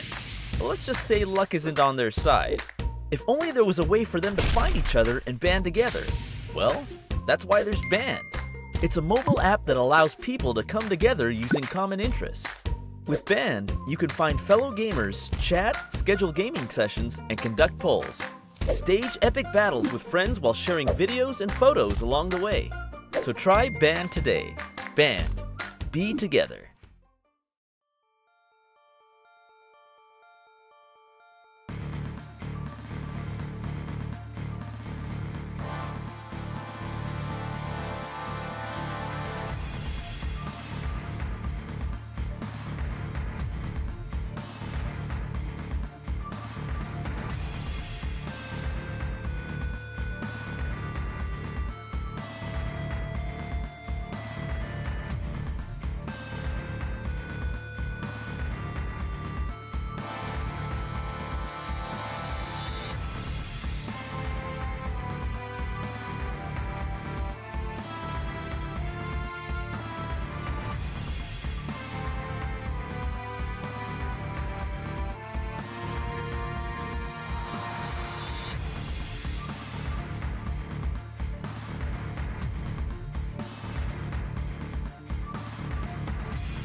Welcome back, everybody. We are here live at the VIS desk getting ready for our second series of the night.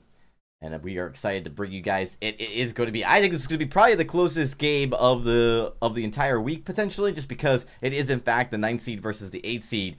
So we would expect nothing less. It is Good Knights versus Rare Syndicate. And both these teams are filled with potentially very high talent players. You got Blanks. We got Refuse on the other side. Girls on Boys, a breakout star from Challengers last season, coming in here to be the jungler for Rare Syndicate. Denobity, this is really going to be a huge clash. We could go either way. Could go the 3 games of this series. Oh, it absolutely could. Obviously, we've got a couple different names in here. Actually, I don't know if the stream can see that. I don't think so. But so it's going to be Inevitable Rise, Girls on Boys, and Edwin are going to be playing. And then on the A side, we have Koala, Refuse, and Blanks. So a little bit different. Some names that we recognize, a couple that we maybe don't, but definitely a couple changes. Obviously, we have no Nate 4 with Girls on Boys this time around. And the duo of them was kind of always the real threatening pair to me. So that's going to be interesting to see how Girls on Boys is going to perform here on this particular lineup. Yeah, absolutely. Might be actually having KQN Gista subbing in here for Rare Syndicate. And we should be ready to get into draft here in just a few seconds.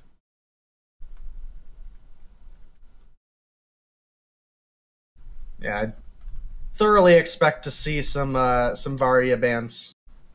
But, yeah, I mean, if that's one thing we can count on. I mean, it could get through. I mean, the only way it gets through is if the team on B side is, yeah, if they're forced to, if they forget, but if they're forced to counter ban or prioritize a ban on a team, that's better, right? Like if you're like, hey, I know Girls on Boys is the best fill in the blank, Sky, whatever. We cannot let him have that. Give him Varia. I mean, then you maybe build a game plan around that. But I agree with you. I really would be surprised if we see Varia get through at all. But yeah, we'll have to see. I would love to see some Varia gameplay, but I don't think that's going to happen. Same. I don't think it is. We'll be getting ready. Looks like we're ready to get into the draft, so we'll be starting here in just a second.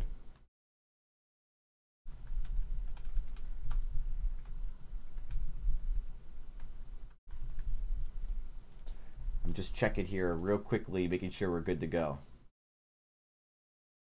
Take your time.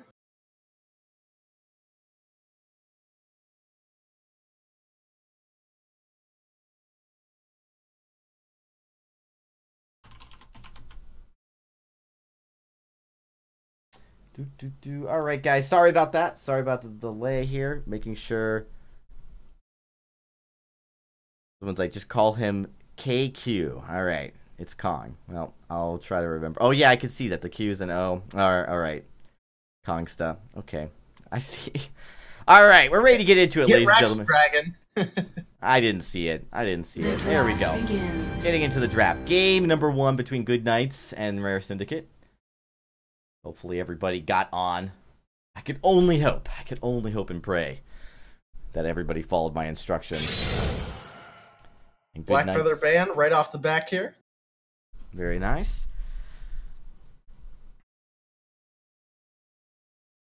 I expect a Varia first ban here. I don't think you allow that punishment come through for you. Yeah, I'd be surprised if we see a Varia, but crazier things have happened. And as we start to look at our first picks here, this is, we could see that we often have seen that A side pick prioritizing, again, a Churn Walker if it's available. It is. We saw Lyra as well. Churn Walker, definitely a strong pick. It's not like super overwhelming, but it is definitely something that's difficult to deal with. However, I do actually like the Grace to counter it. Typically the Churn Walker is going to pull you in towards the team. That can actually, in times, help the Grace set up some of those beautiful Holy Novas that we, tend to see out of these Grace players. Yeah, and I really like the Grace here. With Lyra off the board, Grace is the only real big healer that's going to come out. And more importantly, Grace does so much more than heal. I mean, she's got that heal, but, you typically will see Grace is not going to out-heal Lyra. It's just the kind of heals are those big clutch, big-time heals. And also... as well as the damage reduction. And it is. And that's, I think, the damage reduction. I'd love to see a stat on damage reduction because I think that's something that Grace provides that is just so invaluable. So valuable indeed, and we're gonna see that Baptiste coming out as a ban here. Rare Syndicate finishing up their bans. Good nights. Could expect. Oh man, when you look at what's left on the board, they could go with so many different bans here. Keep in mind, you're talking about girls on boys on Rare Syndicate. He is a good Sky. That could be a Ringo or a Sky ban. Depends on what Good Nights is looking to bring out. With just a supports pick, you really Sky is definitely something to think about against girls on boys for sure. Just dropping a little bit of hints there, but it's going to be the Rona. This is a pick that we saw girls on boys play last play. This is a pick that I think is really strong right now. So they're going to take that off, and it is going to be that Ringo pick. Another Ringo. Yeah, Rare Syndicate. So we've seen Ringo win one and Ringo lose one. We'll have to see. The Churnwalker obviously played a huge point in the first game of what brought that Ringo down. So that is kind of the one thing to me right now that I'm like, maybe? Well, I mean, it was more than just a Churnwalker. It was also the Baptiste, and we saw it got banned out this time. It was the total picture. It was all of that crowd control, not just the Ringo. Now, the other thing, too, was they had a Churnwalker, they had a Baptiste, and they had the Rona. And you're not going to get two of those. You're just going to get the Churnwalker. So, Good Nights, while I do like the Churnwalker pick, they're going to have to do more to get on top of the Ringo. In fact, I would argue they really need to prioritize it. Right now, there's not a lot that's going to be a very hard engage that's going to follow up those chains coming out from Churn. So, you got to find something to get on there. You got to find something aggressive. Just looking at it, I mean, you could go with the poke composition, but Ataka's out, and, you've got the next two picks. Yeah, there it is. Taka makes a lot of sense because this is going to allow you to get on top of the Ringo, and we just saw pairing Taka with Ringo is not a good idea either. It's definitely a huge and easy target that this Taka can use to get in onto that back line. Obviously, with the Churnwalker also trying to throw his hand around and try to make things as difficult as possible is definitely key here. And the Ringo, he's going to be very susceptible. This Taka is like the perfect Atlas Pauldron delivering hero. But a Saw coming through with this Churnwalker is a scary, scary pick for sure. It is, and this is that pick. It's a little risky here because, again, you only have that Taka on the front line. This might be what the kind of strategy of using Taka as somewhat of that decoy to grab that attention away here. But really, the focus has got to be taking out this Saw here early. You don't want this. This is likely going to be that weapon Saw denominate. And, again, early push could be happening. It could go CP. We could even see double CP. All of that's possible here. None of that's out of the question. And now Rare Syndicate have to go in that final pick of the game number one, trying to figure out how they've got a Saw, they've got a Taka, they've got to contend with both. I will say Into the Gray Saw by himself, not a great pick. Maybe with the Taka and the Churnwalker, it's a little bit stronger. Yeah, perhaps we'll have to see. And it's going to be a Crystal Jungle Fortress to answer back. And I do think this is kind of a shot in the dark here. Fortress can be very strong, but very susceptible in the early and mid game, especially to someone like Taka, who's able to get in and out of your jungle so easily. All this time we'll have Saw pushing in the lane, trying to take as much of an advantage there as he can. I definitely like the A side composition here quite a bit more coming out from Good Nights. So Taka is just so strong this patch, and into a Ringo who can't get away from that Taka, it's very scary to deal with. No, absolutely. I mean, that's going to be something that we've seen already how crazy Taka can be. And I don't know if Ringo, I don't see the same success with Ringo this game. Rare Syndicate could still pull out this win. It's going to be coordinated. I like the fact you've got this Fortress, you've got this Grace and Ringo. There's a lot of mobility on this team, Denominate. I mean, that's where they could win this game. Saw, not the most mobile hero, having mobility on their side, that's a big advantage. It's a big win for them, potentially, in this matchup. Yeah, absolutely. And now we're getting into the game. It's going to be all eyes on Koala here on this Taka, trying to take down Edwin, and then obviously Blanks here in the lane on Saw, picking up those two weapon blades. Gonna look to try to take as much of an advantage as possible over this Ringo early on. Now, Girls on Boys, a very renowned jungler for the Challenger Series last season. This is a good start for him. He's picked up that Crystal Bit as well as the Dragon Blood contract, and this can give Fortress a little bit of an early game that he once did not have.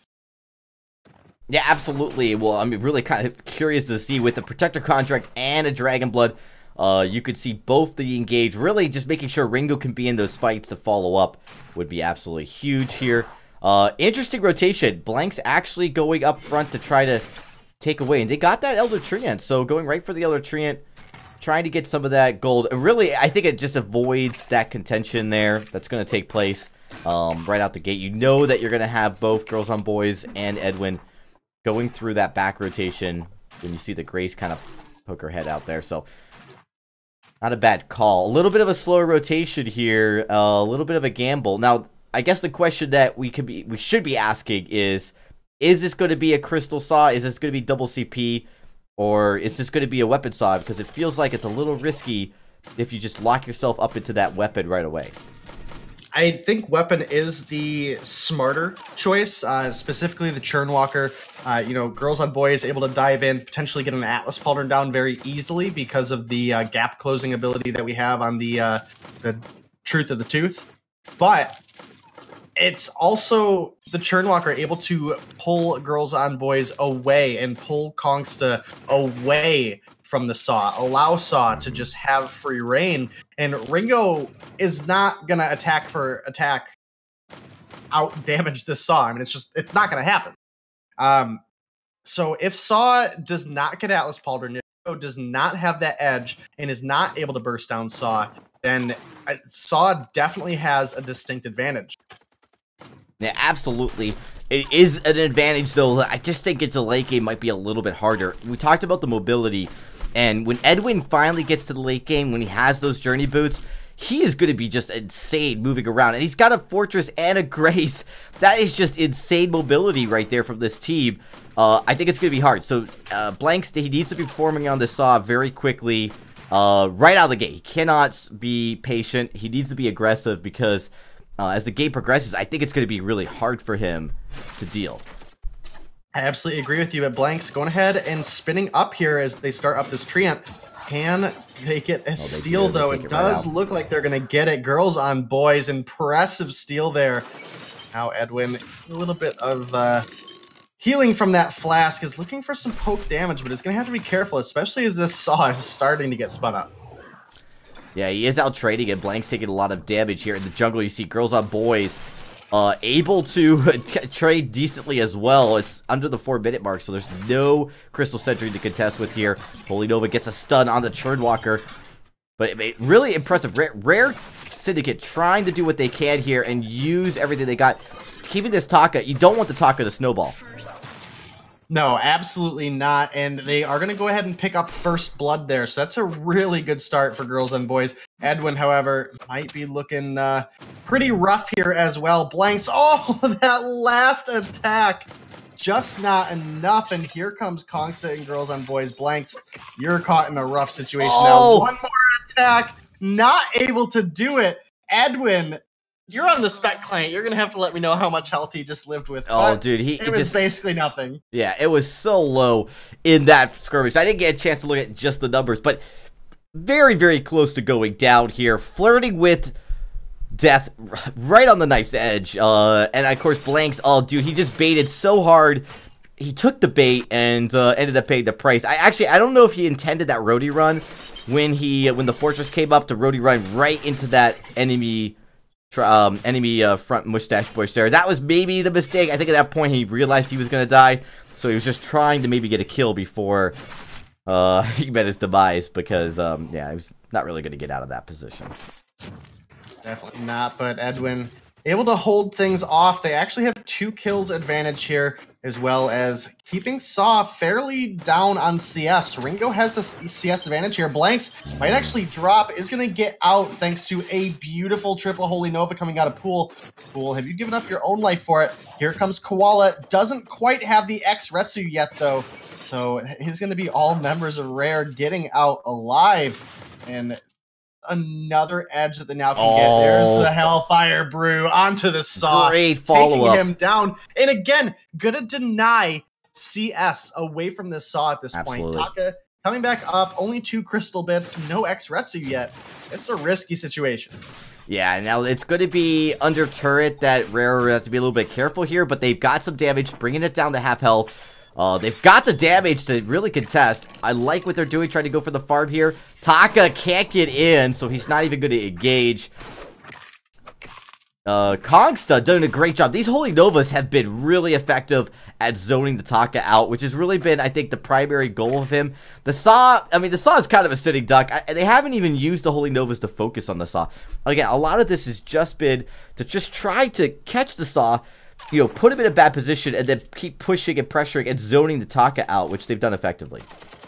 Yeah, they absolutely have. And this Taka that we thought was going to have an edge because he's been getting bullied so early on, he hasn't really been able to capitalize on any early invasions.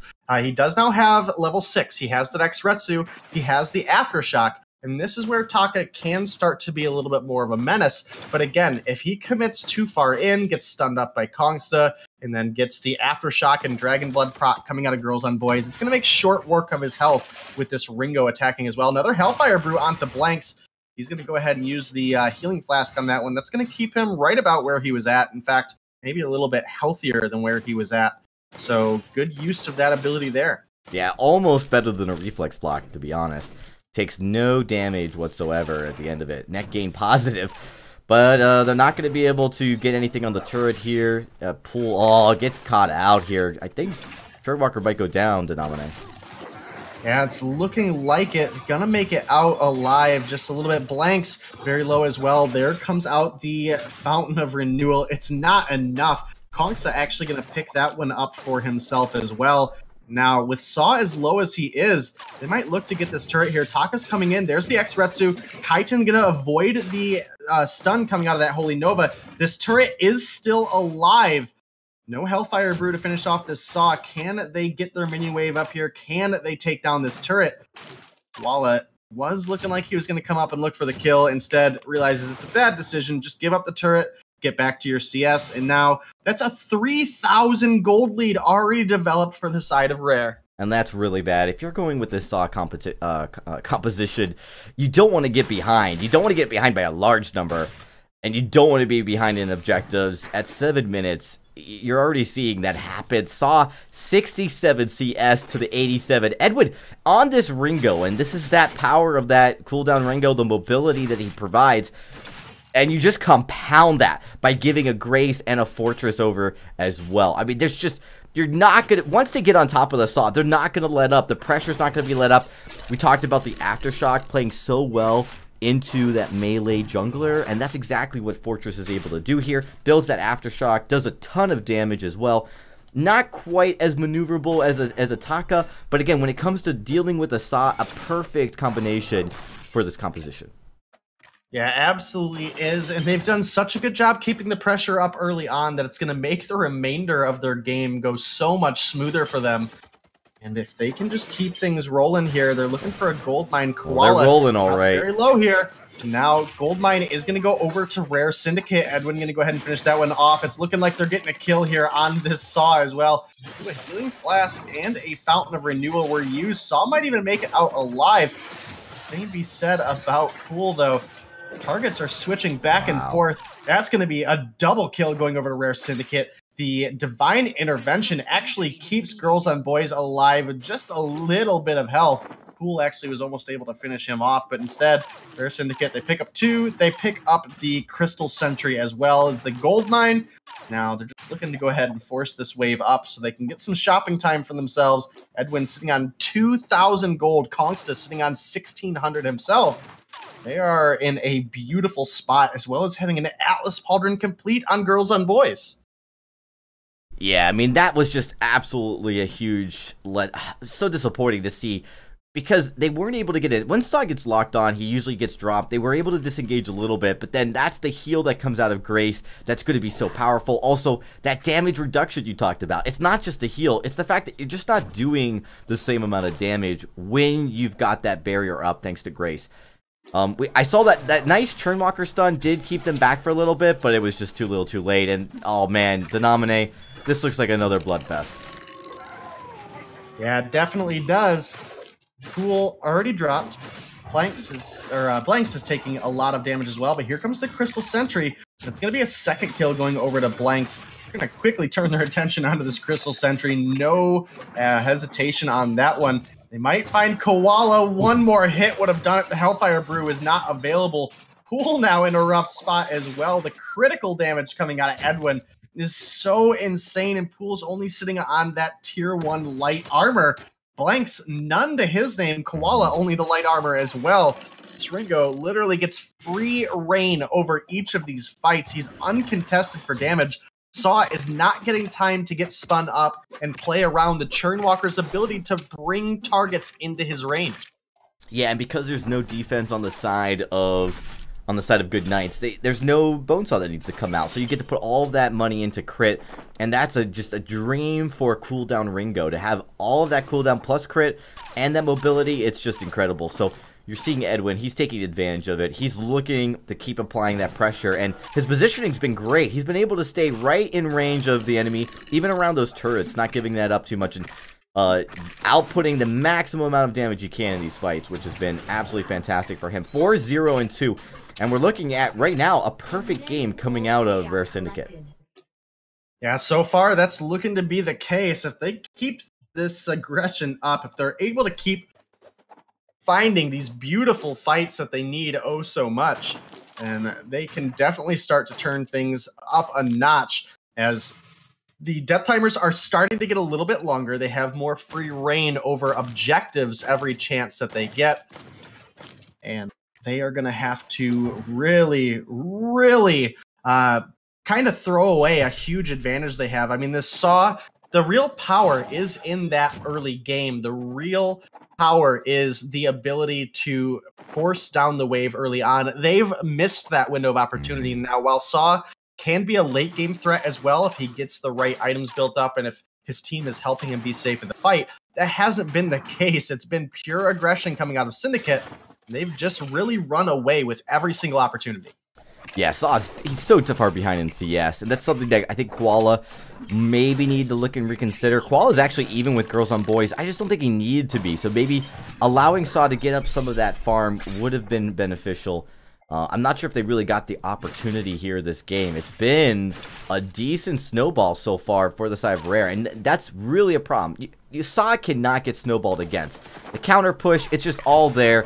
And just like that, how quickly Saw is dropping. Churnwalker stun slows him down for a second, but it is crucibled out. They get the Saw kill. There's Churnwalker. He's going to go down.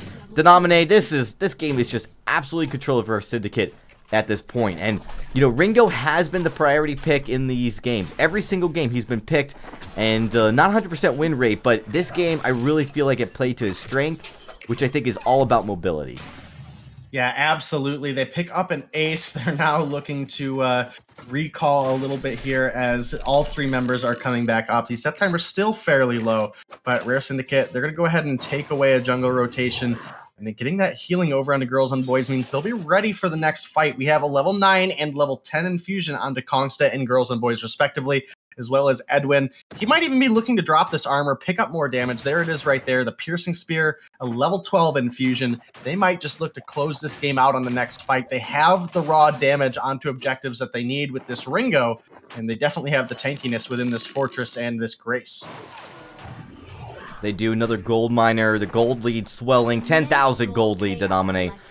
It's really hard when you're 10,000 gold behind and when you're going up against a composition that's just designed to out-farm and outplay a Saw late game.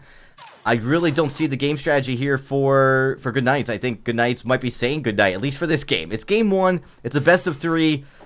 I think they do need to be a little bit more careful in the draft. The Saw pickup doesn't make a lot of sense here. They gave up the Ringo, and we've seen Ringo has been such a priority pick.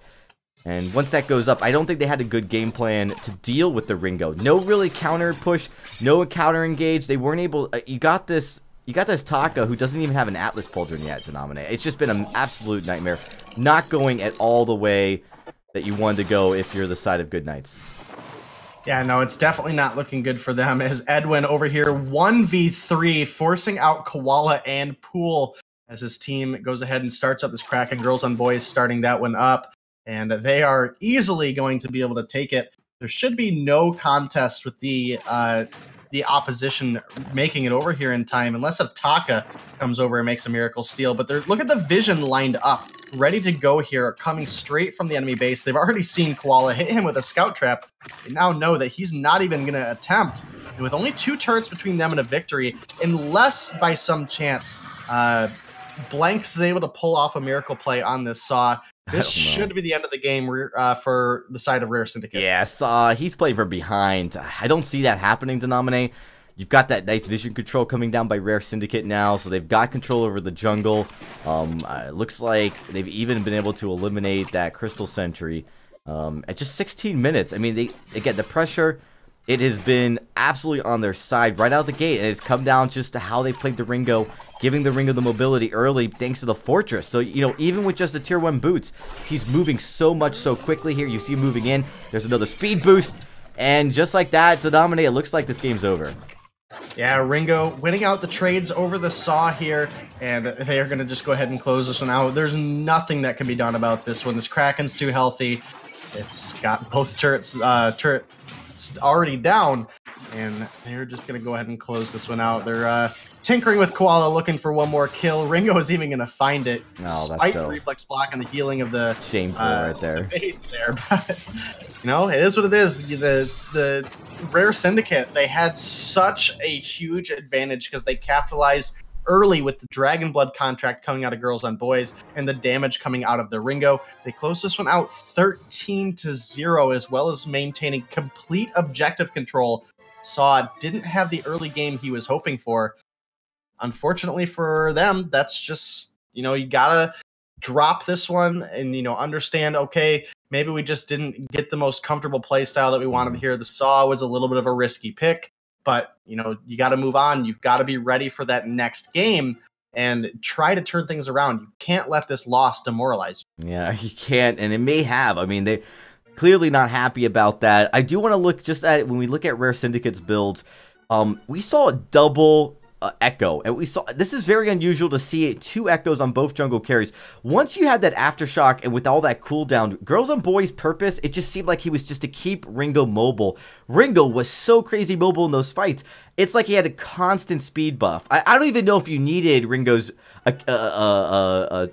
B. I don't think you needed it at all. He didn't even need boots, it just seemed, because you're able to get in there and constantly spam. You're able to spam the Truth of the Tooth. You're able to get in and keep spamming the speed for the whole team here. Grace goes in there, provides barrier, provides heal.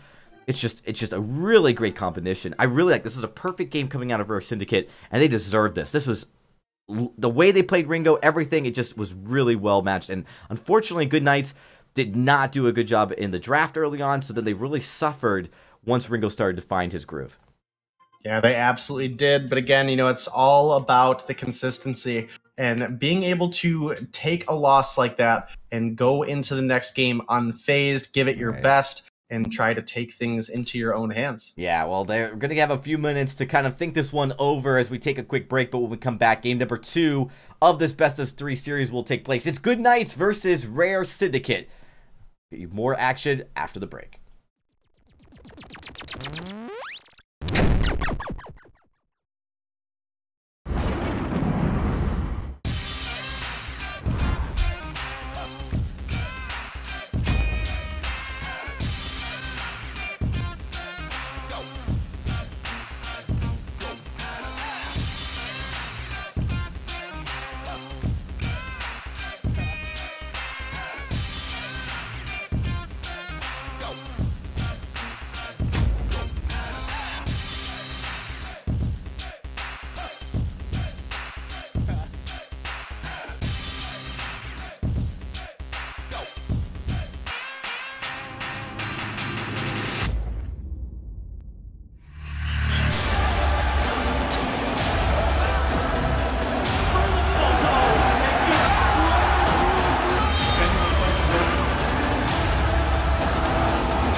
Ben, Sam, and Ken are on separate journeys to defeat the menacing Vile Dragon. But let's just say luck isn't on their side. If only there was a way for them to find each other and band together. Well, that's why there's Band. It's a mobile app that allows people to come together using common interests. With Band, you can find fellow gamers, chat, schedule gaming sessions, and conduct polls. Stage epic battles with friends while sharing videos and photos along the way. So try Band today. Band. Be together.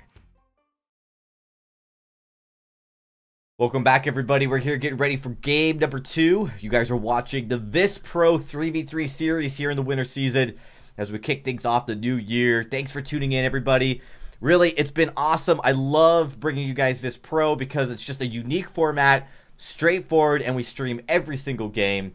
So thanks, everyone, for coming out. The support you guys have given us and this VIS organization has been absolutely phenomenal as we kick off this another season. And we're going to be getting into it, into the next game, actually. So let's talk a little bit about it. A really rough game for Good Knights. Denominate. We were talking a little bit during the break there, those few seconds where we had some downtime. Good Knights not doing what they need to do, and you talked about what that Ringo, the Spell Sword Ringo is susceptible to. Maybe highlight a little bit about what you feel Good Knights needs to do if they're stuck in that position again. Well, in the first game of the night, we saw the amount of crowd control against the Ringo. Again, Ringo really fell out of the meta because he doesn't have any movement abilities, and because of the speed and pace of the game, movement has really been huge for all of these heroes in the lane. And the Spell Sword Ringo is more of just a direct target burst you down, but if you take away his safety net, if you punish him for not having that mobility, then you definitely can have a bit more of an impact. Specifically in the sense, if you're able to get onto him, get him an Atlas Pauldron, and have nowhere to run, nowhere to be able to kite away to try to wear out that Atlas, then it's much easier to deal with him. He doesn't put out nearly as much damage. He's very susceptible, especially we saw the Rona with the Shiver Steel do very well into him earlier as well. So these are kind of things that we do have to keep in mind. Yeah, absolutely. It's just it's a matter of, like, there were a few things where Rare Syndicate just played really well, and then things where Good Knights just played really poorly, and it was a combination of those two. Because, you know, I don't like the Saw pick, but you could have still probably made it work. What you could do is just let the Ringo snowball on you, like out farm you the way he was. It just was it's just not something that a Saw could ever let happen. So that's name of the game right there. We're going to be getting into our next match. We do have a substitution. I believe it's Pool being subbed out here actually for Bladeheart 92. Yeah, Bladeheart 92 was a sub for Team Solo Mid for a while. Actually did have a couple of games played on them, couple varying success games, so we'll have to see what he's able to do here. Obviously, his time on the team, you know, despite maybe not having played in the tournaments, I'm sure he was able to pick up a couple things from those guys, and maybe can help kind of transition it here. It looks like Pool might still be in, actually.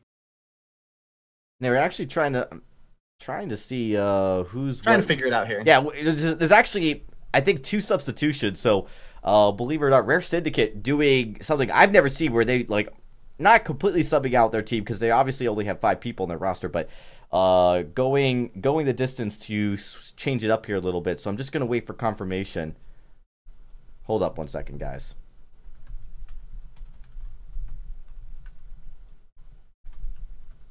I don't wanna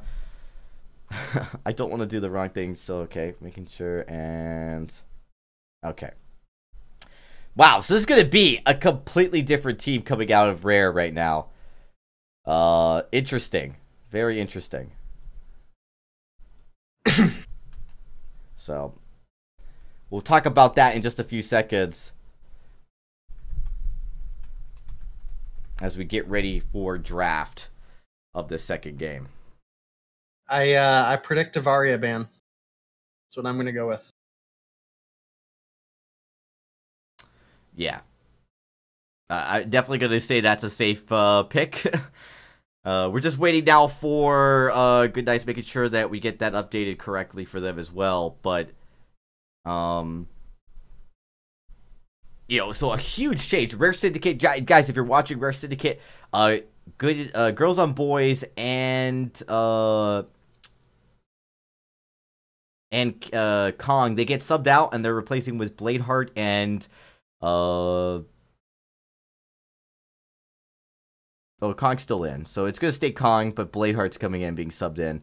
So a little bit of a different look here for Rare Syndicate as we just get that all sorted out.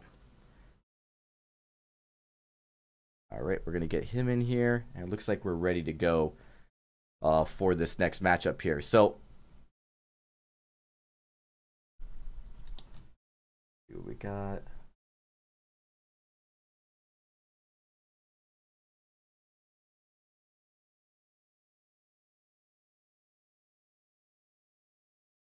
All right.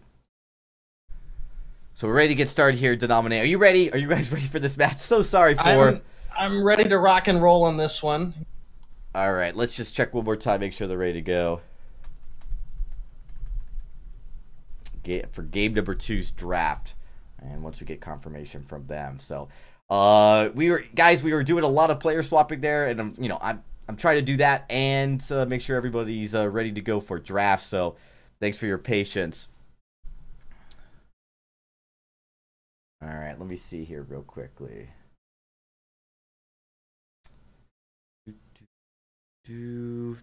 All right, guys, going to take a quick break. We got to sort out one more thing.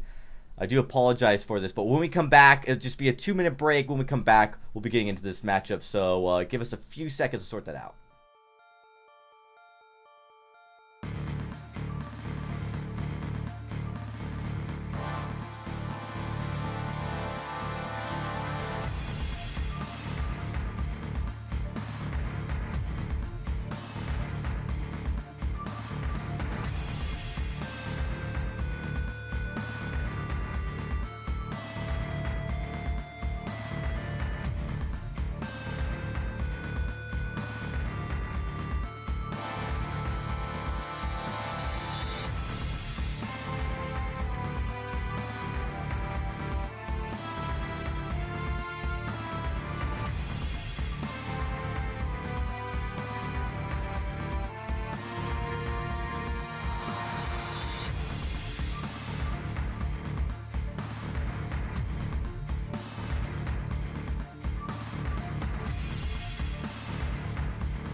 All right, ladies and gentlemen, we're back, ready to get into the draft. Sorry for that pause and delay. We had to sort out some technical difficulties here at the VIS desk. We did. We're back. We're ready to go. And right now, Good Knights versus Rare Syndicate. As Rare Syndicate is up 1-0 in this best-of-3 series. And they are, again, playing very, very well. That first game was nothing short of impressive, Denominate. No, it was absolutely phenomenal play out of them. Their coordination, their execution onto the right target, the way they were able to push early on just made the world of difference for them. And it looks like we're going to have a Churnwalker band here right off the bat. We have seen the Churnwalker ban on this A side first pick 2 times already tonight. Definitely a pick that it could be challenging. If you don't want to pick Churnwalker, then you really risk giving it over, giving Ringo and Churnwalker over on B side.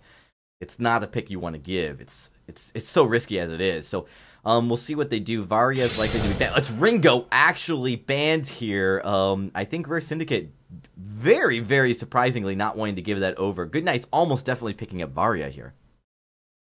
Yeah, definitely a chance. We haven't seen the Varia make it through, and sure enough, when it does, it gets first picked. That Ringo taken off the table again. We were just talking about the Spell Sword Ringo and how strong it is in the current update. So definitely wanting to take that one off the board. Maybe figuring that the Varia is a little bit better. Well, I mean, you know, with Ringo gone, I think that Rare Syndicate here might be onto something. We've seen Ringo played every single game tonight, and this would have been a 4th game if they didn't ban it. I'm almost certain of that. Rare Syndicate's going to pick up Sky here, which is interesting because, you know, we have seen Sky come back into the meta, but, you know, not a lot of data to know if this is a pick that's like a very powerful, you know, pick for them.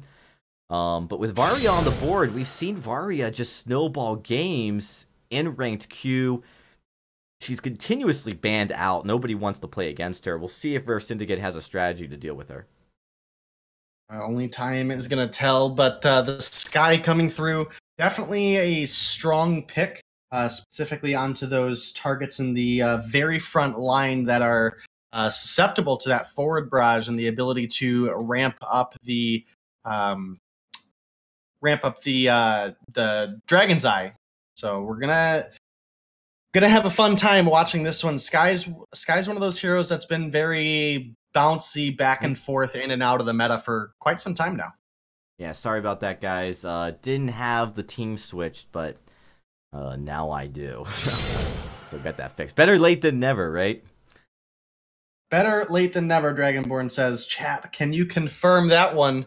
The same way we confirm the Lyra and Rona band coming out of these two teams. Rona, again, one of those incredibly strong picks. We've seen what it was able to do against the Ringo earlier, and just the raw amount of sustain that target has. No, and Rona with that Shiver Steel and the Serpent's Mask, she has so much sustain. It's really kind of like, you know, Rona's still at that point where she's really hard to kill when you build her a certain way, and you know, you put her with the Sky, that could be really challenging. She's kind of like, again, a really good front line, can absorb a lot of damage, but can live through it, you know? It can actually sit there and take it. So you don't want to give that over. Good Knight's going to pick up the Arden.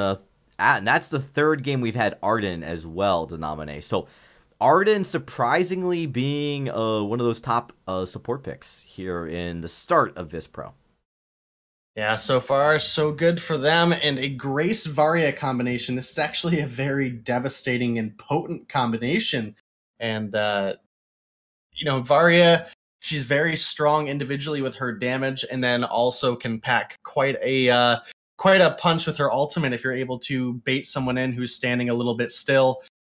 And, you know, there's just so much potential out of this hero. So giving the Grace, you know, she's a mage. She's very squishy, the Varia is. Giving someone this Grace comparison, that burst healing, and that ability to shield them, reduce some of that incoming damage by 50%, just gives Varia so much more flexibility. And Sky, you know, yes, Sky's able to dance around the fight, but the Chain Lightning coming out of Varia can actually deal with Sky very easily. Yeah, and we actually...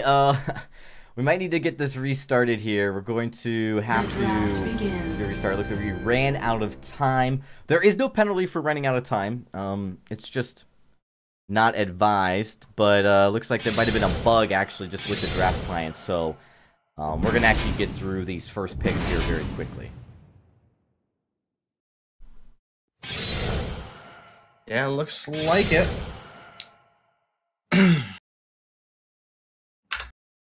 So that brings us right back to roughly where we were as we start to get through these next couple of picks.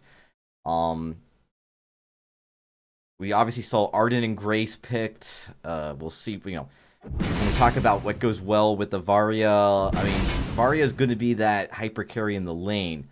It's going to be that crystal carry. So now you've got a weapon. You basically have to find something in the jungle that plays well with weapon, or just go double CP, which it looks like that's what they're going to do. Definitely a possibility. We've seen some weapon Baptiste work as well, so maybe it's risky, but can it be done? Yes, and a Blackfeather going to go ahead and close things out here for them as well. So overall, I do like both of these compositions. I do think particularly the Sky and Blackfeather, because they're able to split up their damage a little bit better, does work out a little bit stronger in my opinion. Yeah, we'll have to see. You're right. I forgot about Weapon Baptiste has made that appearance, and it would make a lot of sense. I'm wary against double CP. Double CP, we've seen it be successful. We've seen it be successful at the highest level of competition. But if you don't get that early lead, or if you struggle a little bit during the mid game, you then become susceptible to the team building a lot of defense, countering your builds more, right? And then it's harder to win those team fights. You don't have the same level of burst that you have, so all of that comes into play. We'll see how it all plays out here. We're jumping into game number 2 of this best of 3 series, everybody. So let's wish both teams good luck as we jump into the fold. Yeah, both teams, they're going to need it. The competition is quite intense. Rare Syndicate coming through game 1 there absolutely destroyed the opposition. And, we're going to have to see if they can do the same for round 2 here. Edwin up here on this Varia has 2 weapon blades right now. Bladeheart has 2 crystal bits, so possibility of a weapon Varia, maybe. Maybe it's just for the clear up in the lane. She does have crystal on her basic attacks, so I don't know why you'd go the weapon blade otherwise, but blanks on the Blackfeather. They're 2 very squishy targets. They're going to be very easy for the Blackfeather to get in and damage and execute those targets. So I think the Blackfeather works very well in this scenario. Yeah, and I think we've seen Blackfeather just work very well in a lot of scenarios. I mean, it is a very strong pick as they get the Elder Treant, Rare Syndicate does, and so because of that, they're going to keep pushing into this jungle. Follow up, nice crowd control here from that Ordain, and they get a first kill right out of the gate to nominate so quickly here. Again, I don't think enough respect was coming out of Good Knights here. And that's going to put a lot of pressure on blanks as well. Yeah, definitely is. Edwin pretty low here, but still definitely in a decent spot. The range of Varia, the ability to clear out the minions fairly easily. Has that healing flask in pocket as well as has Kongsta up here. So feeling safe enough to clean up the farm. We are going to have to watch out for the on points coming out of blanks, though. They have a decent amount of range, but that healing flask was used. He's ready to go. Not fully topped up, but definitely in a comfortable spot. Yeah, and he will be able to get some sustain here. He's got that Arden by his side, plus those on-point barriers that he'll get can be very helpful in the early game if he lands them. Blackfeather is a very high skill cap here when it comes to making sure you have to land that on-point all the time. You miss one, goes on cooldown, you're open, right? So you have to either disengage quickly or just pray that the enemy doesn't capitalize on a mistake like that. I'm really kind of excited to see Koala on the Sky. Now, we saw him on the Taka. He struggled a little bit. And he definitely needs to make sure that he doesn't get behind in this game. I mean, he was even in farm for a good portion, but he just wasn't there when it came to damage output. He wasn't matching at all what was coming out of Rare Syndicate. And with the Sky, it's almost worse, right? Like, you really have to get ahead on the Sky. Sky isn't really known from playing from behind very well. Again, positioning-wise, mobility-wise, you've got that, but if you get behind in damage output, Denominate, it just seems like Skies tend to have that, they're so squishy that they can really become susceptible to the enemy team getting a little bit of a lead. Yeah, you're absolutely right. But if Skye gets to the late game, that's where she can be just such a devastating hero to deal with. The Dragon's Eye ramping up, the amount of mobility that she has around the fights, and you pair that with just the raw damage of a forward barrage in somebody's face, the zoning potential or stun potential coming out of the death from above. She's just a very good all-around hero, and it can be very difficult to deal with, especially, you know, we've talked about it before in the past when Baptiste was a incredibly strong pick, was anybody that can really outrange and outpoke him does fairly well into him at all points. And it is going to be that weapon Varia. This is something that I have not seen yet to nominate. Kind of excited. I mean, granted, you know, with her kit, getting those auto attacks on, she's kind of got like a Vox maneuverability to move back and forth quickly, deal a bunch of attacks in succession. But again, is not going to take advantage of her heroic perk as much by building that weapon path. So if Edwin can pull this off, it'd be very impressive to say the least. Yeah, it definitely would be. I think Varia is very, very strong. I do really like her in the crystal route. I mean, she's very basic attack driven anyway.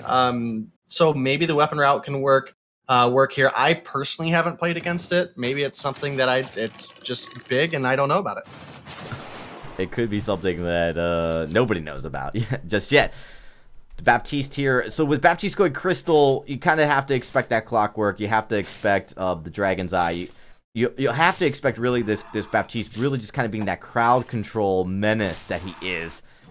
Like almost like a second Captain Rome support, but with that damage to follow up with it. So Edwin, he's doing a lot of damage. Those attacks are hurting, and you're actually seeing Koala's gonna get stunned up here. Chain stun coming out of Bladeheart and Kongsta. They find the kill though. Death from above, forward barrage melting through. This is that power of this Skye that we were talking about. Now Blank's coming down, and Edwin's coming as well, but can Weapon Varia really swing away the fight? Kongsta goes over the wall. Here comes a brilliant Suri strike coming out of Koala. Forward barrage over the wall. They answer back with 1 and 2 kills. Now Koala looking to get some jungle rotation here, but he flies right into the hands of Bladeheart, who's going to clean him up. And now try to get into the lane to defend this turret as Blank's going to take a decent chunk out of it. No, nice job by Bladeheart, not getting tunnel vision with his farm in the jungle and not giving over a free turret to Blanks. That would have been devastating, really. I mean, because, you know, giving up those kills was minor if you just don't give up any major objectives. They didn't give up that much jungle farm either. And Koala, I'm not sure if he realized the fact that, you know, when Baptiste builds up like that, he's able to still output a lot of damage early, even without that huge tier 3 item built yet. He doesn't have it. Edwin does have that Sorrow Blade built first, so this is a path we're going to be watching closely. I've never seen it, so I don't know what Edwin's plan here. Building that Sorrow Blade first is, you know, looks like he's just going for that sheer raw output damage from his auto attacks. Yeah, it's definitely how it appears, and you know, it does make sense. It does, in a sense at least. Again, you know, Varia, a lot of her crystal power damage is through her basic attacks as well, so it's a very similar auto attack playstyle. But you're obviously not getting the burst of damage from the abilities as well, so that is the downfall of this, as well as because you're more reliant on those basic attacks, you are going to be spending a lot of time kiting, and using any of your abilities can actually lock you up and be very susceptible to the Skye and the Black Feather in what they're able to do. And we saw that. We saw the Skye take advantage of Varia kind of staying like a little bit too far forward during that fight. Yeah, absolutely. And if you commit into an ability, you know, that ability is not going to do a whole lot of damage. And, you know, then there's definitely an opportunity where the Black Feather, if you haven't built any defense, is going to make short work of your health. And it's kind of a rough situation for the Varia. Again, I don't I don't particularly think the weapon route is the way to go here. I think you should have just gone with a different jungler. Weapon laners are strong right now, but it's Edwin going to go ahead and use that zoom to get out of combat here. Koala has taken quite a bit of damage as well. Bladeheart dropping pretty low. Here comes the Rose offensive, not quite able to find the kill. In fact, the fountain coming out of Kongsta and Pool, and now Koala might be looking for a little bit more, but man, you got to be careful. Here comes the Varia. Edwin answers so quickly with that kill. I'm gonna have to say maybe I need to play a little bit more ranked. I mean, this is something that I don't think a lot of people have seen. It hasn't hit the radar on at least a high level, but it is doing a lot of damage. A fair amount of mobility comes from Varia's kit anyways. You know, the thing is to nominate, it's just you don't see a lot of Varia in ranked. Typically banned out, and you know, we were gonna say almost a perfect sweep of bans here tonight if it wasn't for that Ringo ban coming out by the B side, which we haven't seen. You know, like if you're not going to ban the Varia, you're basically giving it over to A side, and I think Rare Syndicate very excited to show off what they had cooking. Yeah, it definitely appeared to be that way. And, you know, I'm pretty impressed so far with this weapon Varia. That sneak kill jumping over the wall was actually incredibly impressive. And, you know, it's been very back and forth so far. We're sitting 3-2. No turrets have been taken. There's a decent bit of damage down on both turrets. But, you know, the first team to really answer with that objective, obviously they're going to get that 600 gold boost, 200 per member of their team. And that can be the just little boost that they need to try to push things over the edge. For example, Koala, if they get that first turret down, that's going to put him just a little bit closer to this broken myth that he's, you know, sitting basically just a couple hundred gold shy of. Yeah, he's going to definitely need that. Sky, not known for building a lot of defense, known for building all of those items as quickly as possible offensively, getting to those 2 or 3 tier 3 items. So it's going to be very important. He's not going to get it just yet. They're actually going to look to try to push into this turret. And Kong tried to hold off those minions just long enough for the rest of his team to rotate up. Yeah, Bladeheart going to go ahead and try to get some bad mojos down here. Clips a couple onto Koala. Not enough to really make a name for it, though. Now, Rare Syndicate, same situation. They now have the wave coming up. They have an opportunity to push this turret in. And with Sky rotating down to the jungle, I definitely think they had a good opportunity to, but not quite able to find the damage. Koala now has the broken myth and is coming back up full health. This Be a fight for the lane minion aggro back and forth has just been you know, very bouncy. You know, one team will start taking an edge and the other team is, you know, starts taking it back. And it's just nobody's really been able to pull anything together yet that they really are able to run away with. As we see both teams trading damage back and forth, this Varia is actually very scary right now. You know, and again, when paired with this Grace, I actually, even as the weapon route, I can see the late game where the viability can really start to come in. Yeah, and you can see how well she's done so far. Out farming the Black Feather by a small amount.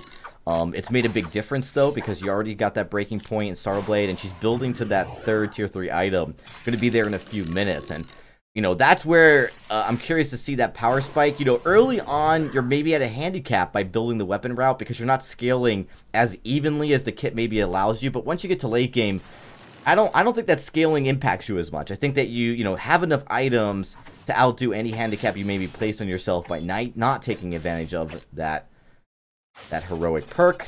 So now they're able to move in here. Wow, Koala just takes a huge amount of damage right there. This is crazy, the amount of damage that Edwin's putting out. Yeah, it definitely is. Koala needs to get a Eve of Harvest online to give him some additional sustain, but I think this is going to be a turret. There's first turret going over. That's going to be Bladeheart finishing that one off. Kongsta comes in, gets a little bit of damage down, but this Varia is actually chunking blanks out. Here's an aggressive engage. Death from above comes out, gets blocked up. Good Crucible. Here comes the Gauntlet. That Cage Fighter Gauntlet is absolutely amazing. Rare Syndicate, they're going to make it out alive.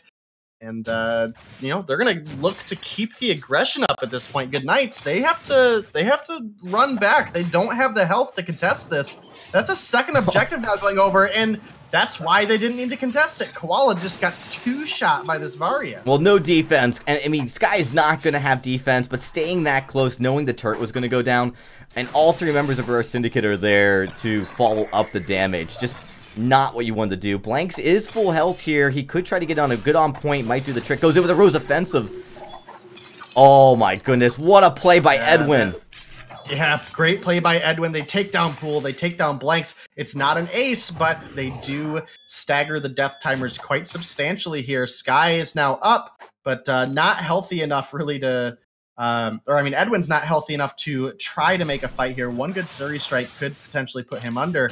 He's going to take this healing treant there, and now they're turning their attention onto the gold mine. Pool and Blanks just now coming back onto the fold. This gold mine for free is going to go over to Rare Syndicate, and they've really just been in control ever since the one fight there in the lane that they were able to win, where Blanks got dropped very low. They were able to come through with a kill onto Pool Koala, take that first turret.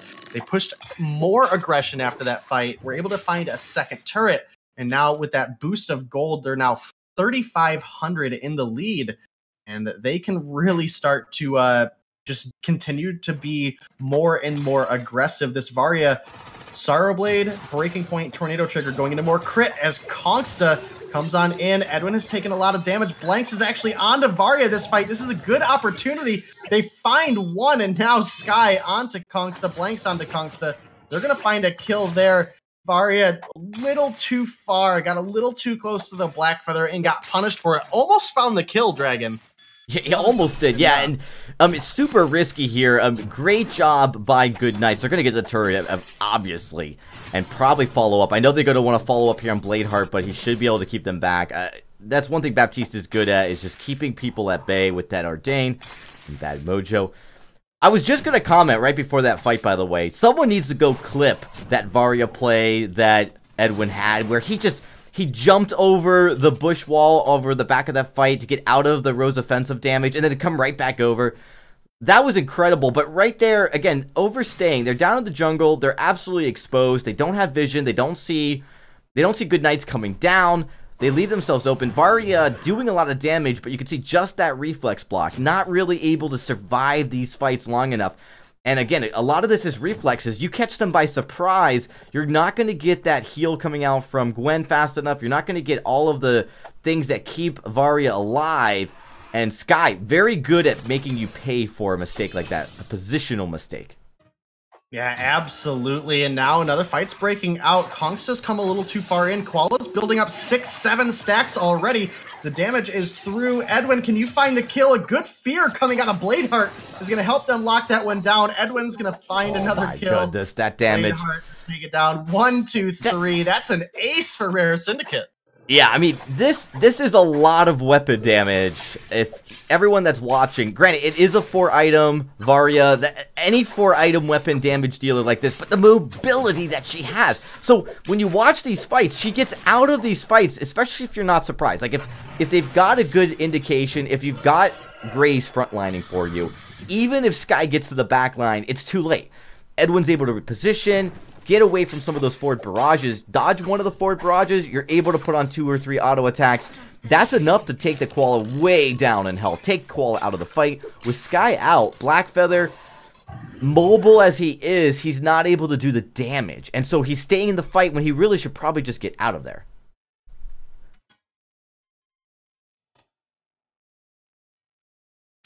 So, I don't know if I lost the nominee here. Sorry about that. But with the Kraken marching down the lane and only 2 turrets to go, Rare Syndicate are looking to close this game out early. A lot of crit on Edwin, but he's taking a lot of damage as well, using the B to reposition. Finds a kill onto Koala. Can they find the last kill they need onto Blanks? If Blanks drops, there it is. Yep. That's the end. That is it. Rare Syndicate 2-0 sweep as they close out this game with the weapon Varia here in the lane. Unbelievable job by this. A pick we really did not expect to see this matchup at all. We didn't expect to see Varia come out. Didn't expect to see a weapon Varia. And to add it all up, we even had Rare Syndicate swapping out Girls on Boys, who arguably definitely one of their strong players, one of their stars. And they just performed fantastic. This is a matchup we thought might be close to nominate. I honestly thought this could have been a very close matchup, and it really was not. Rare Syndicate ran away with this. Yeah, they absolutely did. Definitely a team that I'm going to look forward to seeing through the rest of this tournament. Obviously, it's only gonna get more and more intense. Single elimination setup. These teams, as we get closer and closer to the end, they did perform really well just now, but how are they going to stand up against teams like Nova and Tribe, the team that went on to win the world championship despite all odds? And it's going to be rough, but I think they made a pretty good name for themselves. No, I absolutely think so too. And with that, that does conclude our matches for tonight. Ladies and gentlemen, thanks for tuning in. This has been the start of VISPRO, and what a start. I absolutely exciting matchups to hear. This was an exciting series. I don't think we expected it to be Rare Syndicate running away with it, but they absolutely did. The drafts were fantastic. I think that was a big factor here. We really like to blame the drafts, but it just looked like they had a game plan. They had some picks that they could pull. Maybe pulling out a little bit too much too soon, right? I don't know. We'll see if they've got more in their back pocket, but doing a great job. I'm going to pull up real quickly, everybody, the schedule. This is the schedule for the rest of the week, of course, with some of these matches already concluding. So there you have it. We just concluded day number 1, which is there at the very top. Tomorrow, we are going to be getting into some extremely, I think, very fun matches. Tribe Gaming will be debuting the World Champions. Will be debuting their matchup, their roster here. They've actually added some people. We'll see if they'll be testing out some new subs, but they'll be coming into Lunacy as they are the #1 seed, and then we're going to be following that up with From Mars versus Infinity Rebirth. That might be a little bit closer of a matchup.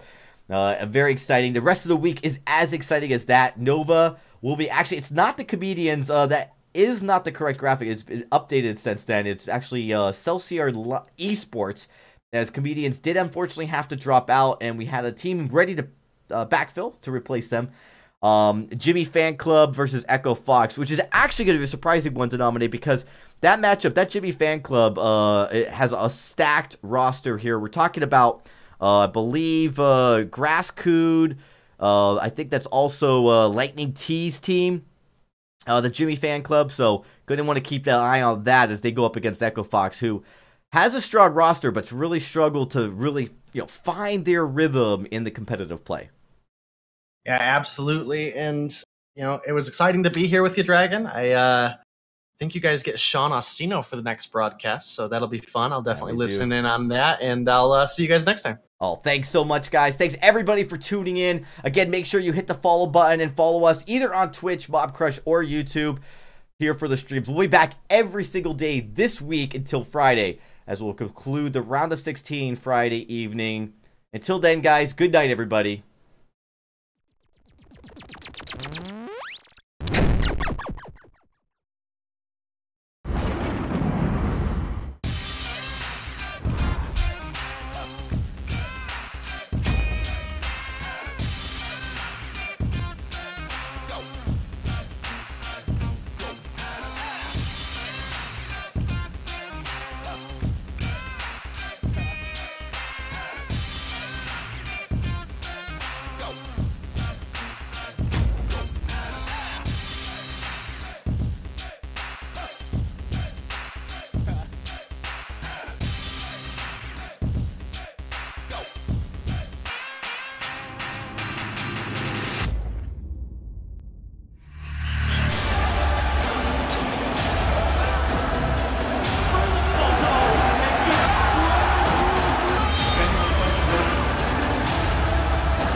Ben, Sam, and Ken are on separate journeys to defeat the menacing Vile Dragon. But let's just say luck isn't on their side. If only there was a way for them to find each other and band together. Well, that's why there's Band. It's a mobile app that allows people to come together using common interests. With Band, you can find fellow gamers, chat, schedule gaming sessions, and conduct polls. Stage epic battles with friends while sharing videos and photos along the way. So try Band today. Band. Be together.